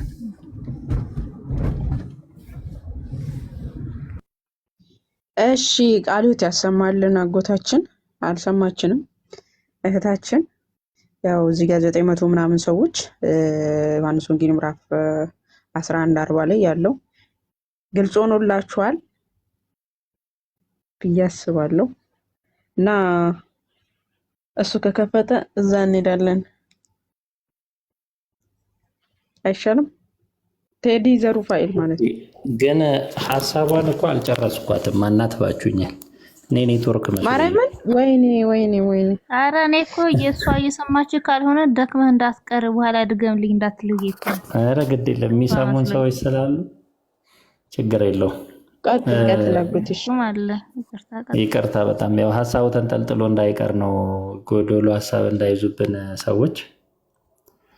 እሺ የአዳም አምላክነትን ነው የሻተው። እኔ እንደው በሆነ እንትን ወይ ባሳያችሁ ደስ ይለኝ ነበረ፣ ወይ ሌላ ቀን እናየዋለን በደንብ። አዳም አምላክነትን ሻተ። በምን ታብዮ? በትዕቢቱ ማለት ነው። ስለዚህ ክርስቶስ አምላክነትን መቀማት እንደማይገባ ቆጥሮ ሰው ሆነ፣ ዝቅ አለ። በምን? በትህትና። ቤዛነት ይሄ ነው። አያችሁ፣ አዳም አምላክነትን ሻተ። ክርስቶስ አምላክ ሆኖ ሳለ አምላክነትን መቀማት እንደሚገባ ነገር አልቆጠረው። ስለዚህ ራሱን ዝቅ አድርጎ የባሪያ መልክ የያዘ ይለናል ፊልጵስዩስ 2:6። ስለዚህ የያዘ ሲል በትህትና ትዕቢቱን በትህትና ቤዛነት ለወጠው። አምላክነትን መሻቱን አምላክነትን መቀማት እንደማይገባ ቆጥሮ ሰው በመሆን ራሱን በማዋረድ በቤዛነቱ ስራ ቀየረው። ስለዚህ እዛችን ላይ ያነሳናት ፖይንት የቤዛነቱ ስራ ነውና የጌታችን ነገር ሁል ጊዜ ስናስብ ለምንድነው ክብሩን እንዲያልገለጠም ለምንድነው አምልኩኝ ያላለው ወዘተ ስንል ለቤዛነት ስለመጣ ነው። መጽሐፍ ቅዱስ እኮ ቁልጭ አድርጎ አስቀምጦታል። ቤዛ ሊሆን ነው ጌታችን የመጣው። አዳም በለስን በልቶ ሕይወትን እንዳጣ ክርስቶስ ስጋና ደሙን ሰጥቶን ወደ ዘላለም ሕይወት መለሰን ወይም የዘላለም ሕይወትን ሰጠን ማለት ነው። ተመልከቱ። በበለስ መመገብ ምክንያት እህታችን ተመልሰሻል እህቴ? አዎ ተመልሻለሁ። ደግሞ ሌላ ጊዜ እንደዚህ ጥያቄ ሲኖር እመጣለሁኝ። እስካሁን ስራ እየሰራሁ እየሰማችሁ ነበረ። እሺ ታችን ከሆነማ መልእክተኛ ነኝ እና ነቢይ ነኝ ያለበትንም በዚሁ በአጭሩ ልግለጽልሽ። እየሰማሽን ከሆነ ነቢይ ነኝ ያለበት እኛ እኮ ነቢይ አልተባለም አንልም፣ ግን እንደ ሌሎች ነቢያት አይደለም። ነቢያትን የላከ እርሱ ነው። ነቢይ መባሉ ስለ ምድራዊ ብሉ ምሳሌ ተነገረለት ይመጣል የተባለው ነቢይ መባሉ ስለ ምድራዊ ነቢይ የተለያዩ ትርጉሞች አሉት። አንደኛው ትርጉም መሪ ማለት ነው፣ እረኛ መሪ ማለት ነው። ስለዚህ ጌታችን ደግሞ እረኛ መሪ ስለሆነ ነቢይ እንለዋለን። አንድ ይሄ ነው። ግን በሙሉ በቃ ነቢይ ብቻ ነው አንልም። አምላክ ነውና መሪ ስለሆነ ነቢያት እኮ ማለት መሪዎች ማለት ነው። ፈጣሪ ለሰዎች በነገራችን ላይ ተጠንቀቁ። የባህሪ ነቢይ የሚባለው አገላለጽ ላይ ተጠንቀቁ። አንዳንድ ክርስቲያኖች ብዙ ጊዜ ስለማስተውል ነው የባህሪ ነቢይ የሚለው ላይ ማለት ነው። መሪ የሚለው ላይ ስንመጣ ነቢያት ለሰው ልጆች መሪዎች ተደርገው የሚቀመጡ ስለሆኑ እርሱ ደግሞ እኛን መሪ ስለሆነን እረኛ፣ የእስራኤል እረኛ ከፊት ይሄዳል። አሁን የኢትዮጵያ እረኛ እንደ ባህሉ እና እንደ ዘይቤው ስለሚጠነቅቅ ነው። የኢትዮጵያ እረኛ ከኋላ ነው የሚሄደው፣ ከዛ ከፊት ይነዳቸዋል በጎቹን። የእስራኤል እረኛ ግን በእስራኤል ባህል እረኛ ከፊት ነው የሚሄደው፣ በጎቹ ይከተሉታል። ስለዚህ መሪ እረኛ ነውና መሪ ነቢይ ተብሎ ሊባልለት ይችላል። እኛ አይደለም ይሄ አይባልለትም አንልም። ሲቀጥል የነቢያት አለቃ ነውና ነቢይ ይባላል። ሊቀ ነቢያት የነቢያት አለቃ ነውና ነቢያትን የላካቸው፣ ነቢያትን ያሰራቸው፣ ነቢያትን ሕዝቡን እንዲያርሙ ያደረጋቸው የነቢያት አለቃቸው ስለሆነ ሊቀ ነቢያት ነቢይ እንለዋለን። ሲቀጥል ደግሞ አሁንም ነቢይ የሚመጣውን አይቶ እንዲናገር ሰውን እንዲያስጠነቅቅ ጌታችንም አስጠንቅቋልና እንለዋለን። አሁን እነዚህን አንስተን አይደለም አንልም እኛ ነው። ግን ነቢይ ብቻ አይደለም። ነቢይ ከሚለው ሙሉ የነቢይነት ቃላት ሙሉ ይሰጡታል ማለት አይደለም። ስለዚህ ይሄ ግልጽ በሆነ ሁኔታ እኛ ነቢይ አይደለም ነቢይ አይባልም አንልም። ግን ነቢይ ብቻ ነው አንልም።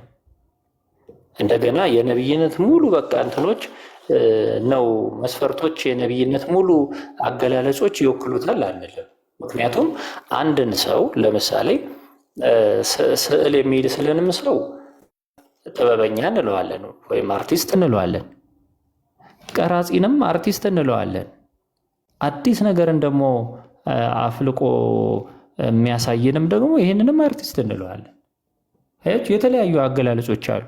ግን ሰዓሊው ቀራጺ ነው ማለት አይደለም። ቀራጺው ደግሞ ቲያትረኛ ነው ማለት አይደለም። ስለዚህ እንደየ አገላለጹ አሁን እንጠቀመዋለን ማለት ነው። በተጨማሪ መልእክተኛን ተብሏል። መልእክተኛ ሳይሆን የተላከ መልእክተኛ የሚባለው ብዙ ጊዜ በእኛ አገላለጽ መልእክተኛ ሲባል የሆነን መልእክት ይዞ የመጣ አይነት ስለሚደረግ ትክክለኛ ትርጉም አይሰጥም። የቀናው ትርጉም የትኛው? የተላከ ነው። በመላኩ ተልኳል እንለዋለን። ከመሬት ነው የተላከው? ከዙፋኑ ከሰማይ ከሰማይ ስለተላከ የሰው ልጆችን ሊያድን ማን የላከው? ሥላሴ የላከው ሥላሴ ነው። ምክንያቱም ቃላቸው ስለሆነ ወልድ ቃላቸው ስለሆነ የሰው ልጆችን ለማዳን ባሰበው ሥላሴ ባሰበው በአብ ልብነት ባሰበው አንድ ሀሳብ መሰረት የክርስቶስ ሰው መሆን በቃል መሰረት ተደረገ። ስለዚህ ቃል ክንዳቸው ስለሆነ ለምሳሌ እኔ አሁን እጄን መላክ አልችልም፣ ወደ ታች እችላለሁ። እጄን ወደ ታች ላኩት ማለት ግን እጄ ሌላ አካል ነው ማለት ነው። ሌላ ከኔ የተለየ ማንነት ነው ማለት ነው አይደለም። አያችሁ፣ የወደቀን የማነሳበት ክንዴን መላክ እችላለሁ። የራቀን ማቀርብበት ክንዴን መዘርጋት እችላለሁ።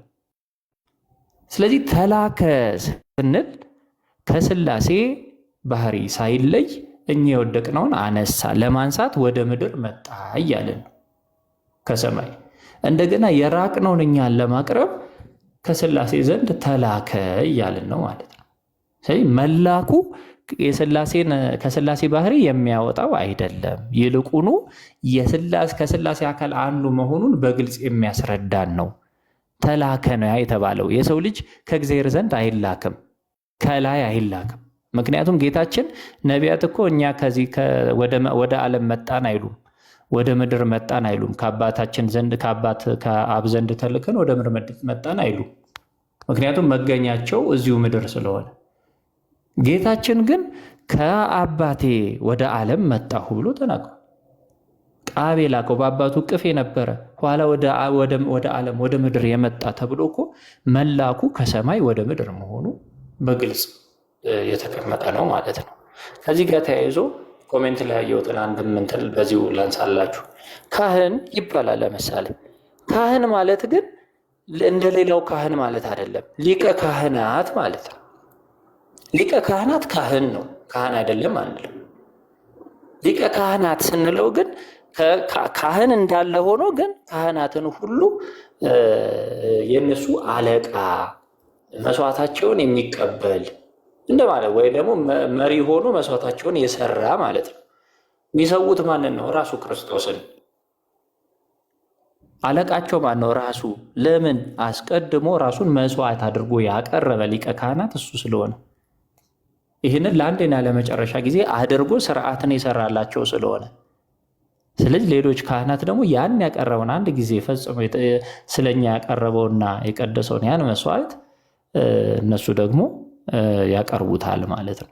ለሕዝቡ ያቀርቡታል ማለት እሱ ዘወትር ዕለት ዕለት ማቅረብ አያስፈልገውም ብሎ በግልጽ ቅዱስ ጳውሎስ እንዳስቀመጠ። ስለዚህ ግልጽ የሆነ አስተምህሮ በዚህ ላይ እናገኛለን ማለት ነው። ቀደም ከሰማሽኝ አላቅም ጸሎት አደረገ ሲባል ለምሳሌ ተነጋገረ ማለት ጸለየ ማለት በነገራችን ላይ አንደኛው ትርጉሙ ተነጋገረ። እስቲ ከእግዚአብሔር ጋር ልነጋገር ትላላችሁ አይደለም? በተለምዶ ከእግዚአብሔር ጋር ልነጋገር የምትሉት ምን ማለት ነው? ጸሎት ላደርግ ማለት ነው። አያችሁ? ስለዚህ ጌታ ኢየሱስ ክርስቶስ ክብር ይግባውና ተነጋገረ ሲባል ከእግዚአብሔር ጋር፣ ጸለየ ሲባል ከእግዚአብሔር ጋር ተነጋገረ የሚል ግልጽ ትርጉም ያሳየዋል። እያበረታው ነው የሚል አለ። ለምሳሌ የሚያበረታው መልአክ ታየው የሚለው ማለት ነው። አሁን አንዳንዱ ይሄው እኮ እያበረታው መልአክ እኮ እየደገፈው ብሎ የሚያስባል። አይደለም።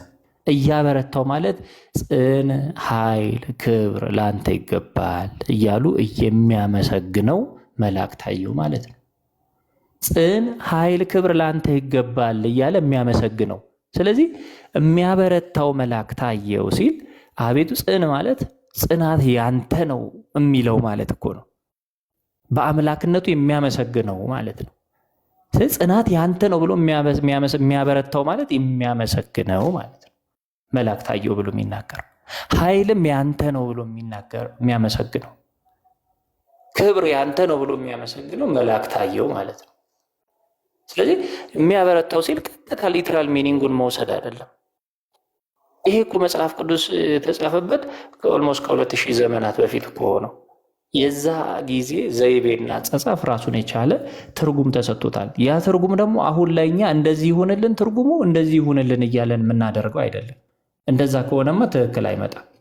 ይሄን ትርጉም የዚያ ጊዜ የነበሩ አባቶቻችን በዛ ጊዜ አባባል፣ በዛ ጊዜ ቋንቋ፣ በዛ ጊዜ ዘይቤ ጠንቅቀው ትርጉሙን እኮ ጽፎ አስቀምጠውልናል። እኛ እኮ የምንጠቀመው የወንጌል ትርጉም ለምሳሌ በ3ኛው ክፍለ ዘመን በ2ኛው ክፍለ ዘመን ተጽፎ የተቀመጠ እኮ ነው። የሐዋርያን አበው ያ ማለት የሐዋርያን ደቀ መዛሙርት ከነበሩት የእነርሱ ደቀ መዛሙርት ማለት ነው። የጻፉት ያስቀመጡት ትርጉም ከማን ተማረን ብለው ከሐዋርያት ተማረን ብለው ያስቀመጡት የመጽሐፍ ቅዱስ ትርጉም ማለት ነው።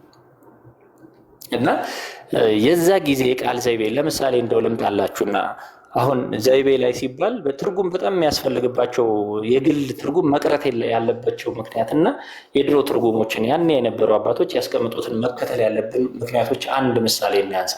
እስቲ አንድ ቃል ጥቀሱልኝ፣ እንደው የሆነ ቃል ዝም ብላችሁ አሁን በተለምዶ በአራዳ ቋንቋ የሚባል ወይ የተለመደ ቃል ያ ቃል በፊት ያለው ትርጉምና አሁን ያለውን ትርጉም ተለይቶ ታገኙታላችሁ። እስቲ አንድ ቃል ጥቀሱ። አንድ ቃል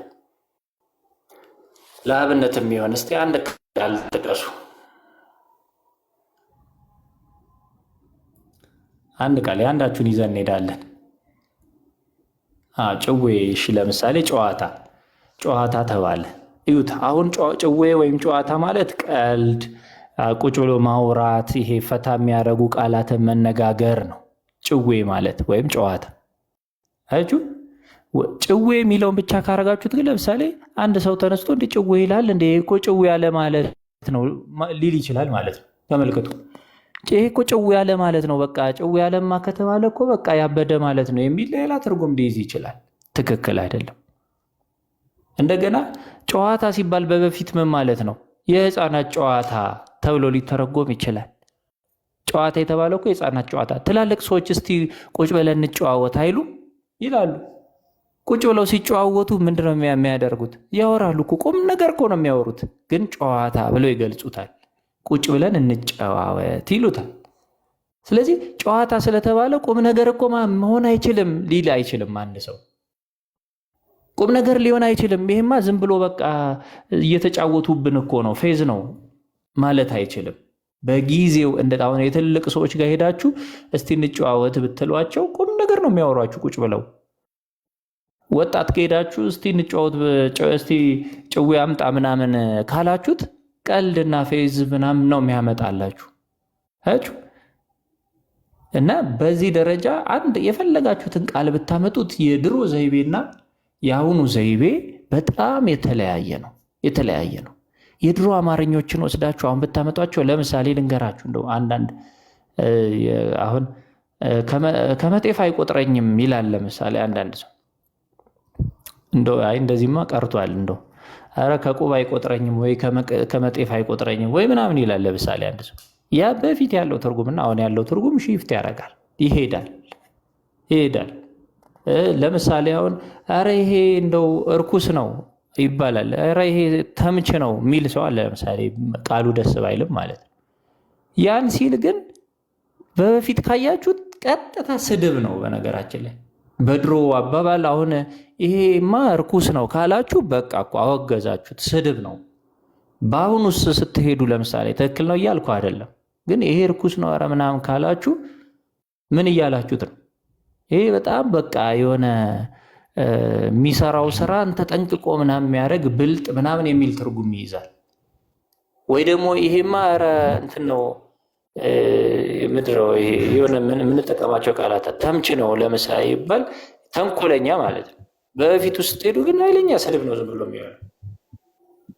ስለዚህ ይሄ ዘይቤ አለው ራሱን የቻለ የየጊዜው ዘይቤ የየባህሉ። አሁን እኛ ጋር መታችሁ በፊት አሁን ጨዋ ነው ቢባል አስቡት። ጨዋ ማለት በድሮ አገላለጽ ያልተማረ ማለት ነው፣ መሀይም ማለት ነው ጨዋ ማለት። አሁን ላይ ጨዋ ቢባል ምንም አያውቅ በቃ እንደው ጥሩ ባህሪ ያለው ምናምን እሱማ ጨዋ እኮ ነው ምናምን ማለት ብልግናን የማያውቅ ተብሎ ይተረጎማል። በአሁኑ አያችሁ፣ ብልግናን የማያውቅ። እሺ፣ አመሰግናለሁኝ። ሌላ ጊዜ እመጣለሁኝ እና ፎሎ አድርጌሻለሁኝ። ሌላ ጊዜ ሲመጥቼ ጥያቄ ሲኖረኝ አዘጋጅቼ፣ ዛሬ ይሄን የመጀመሪያ የጠየቁትን ነበር ጥያቄ ሆኖ ልጠይቅ የመጣሁት። አመሰግናለሁኝ። ደህና ሁኑ። እኔ ልወጣ ነው። እሺ እታች በርቺ።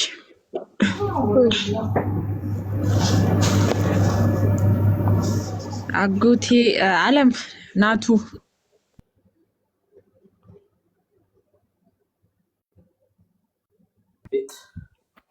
አይኔ የሆነ ስራ እየሰራሁ ነው።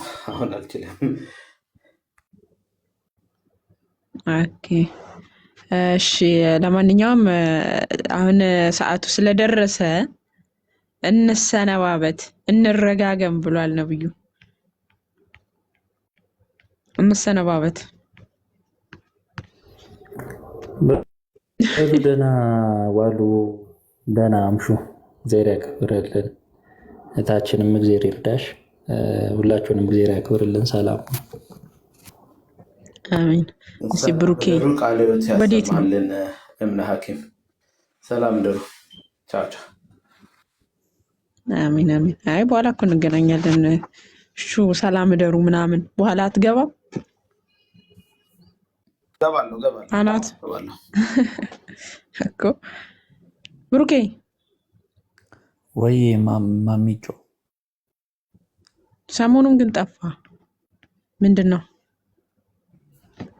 አለው? እባክሽ ትንሽ ፈተና ነበረ እና ደግሞ ያው ሰው ከሰሞኑ ሰርፕራይዝ አለ ብዬሽ የለ ኦኬ ፋታ አልሰጠችኝም። ትንሽ ያው ወደ 9 እየገባ ነው አቀባበል ላይ አይ በርታ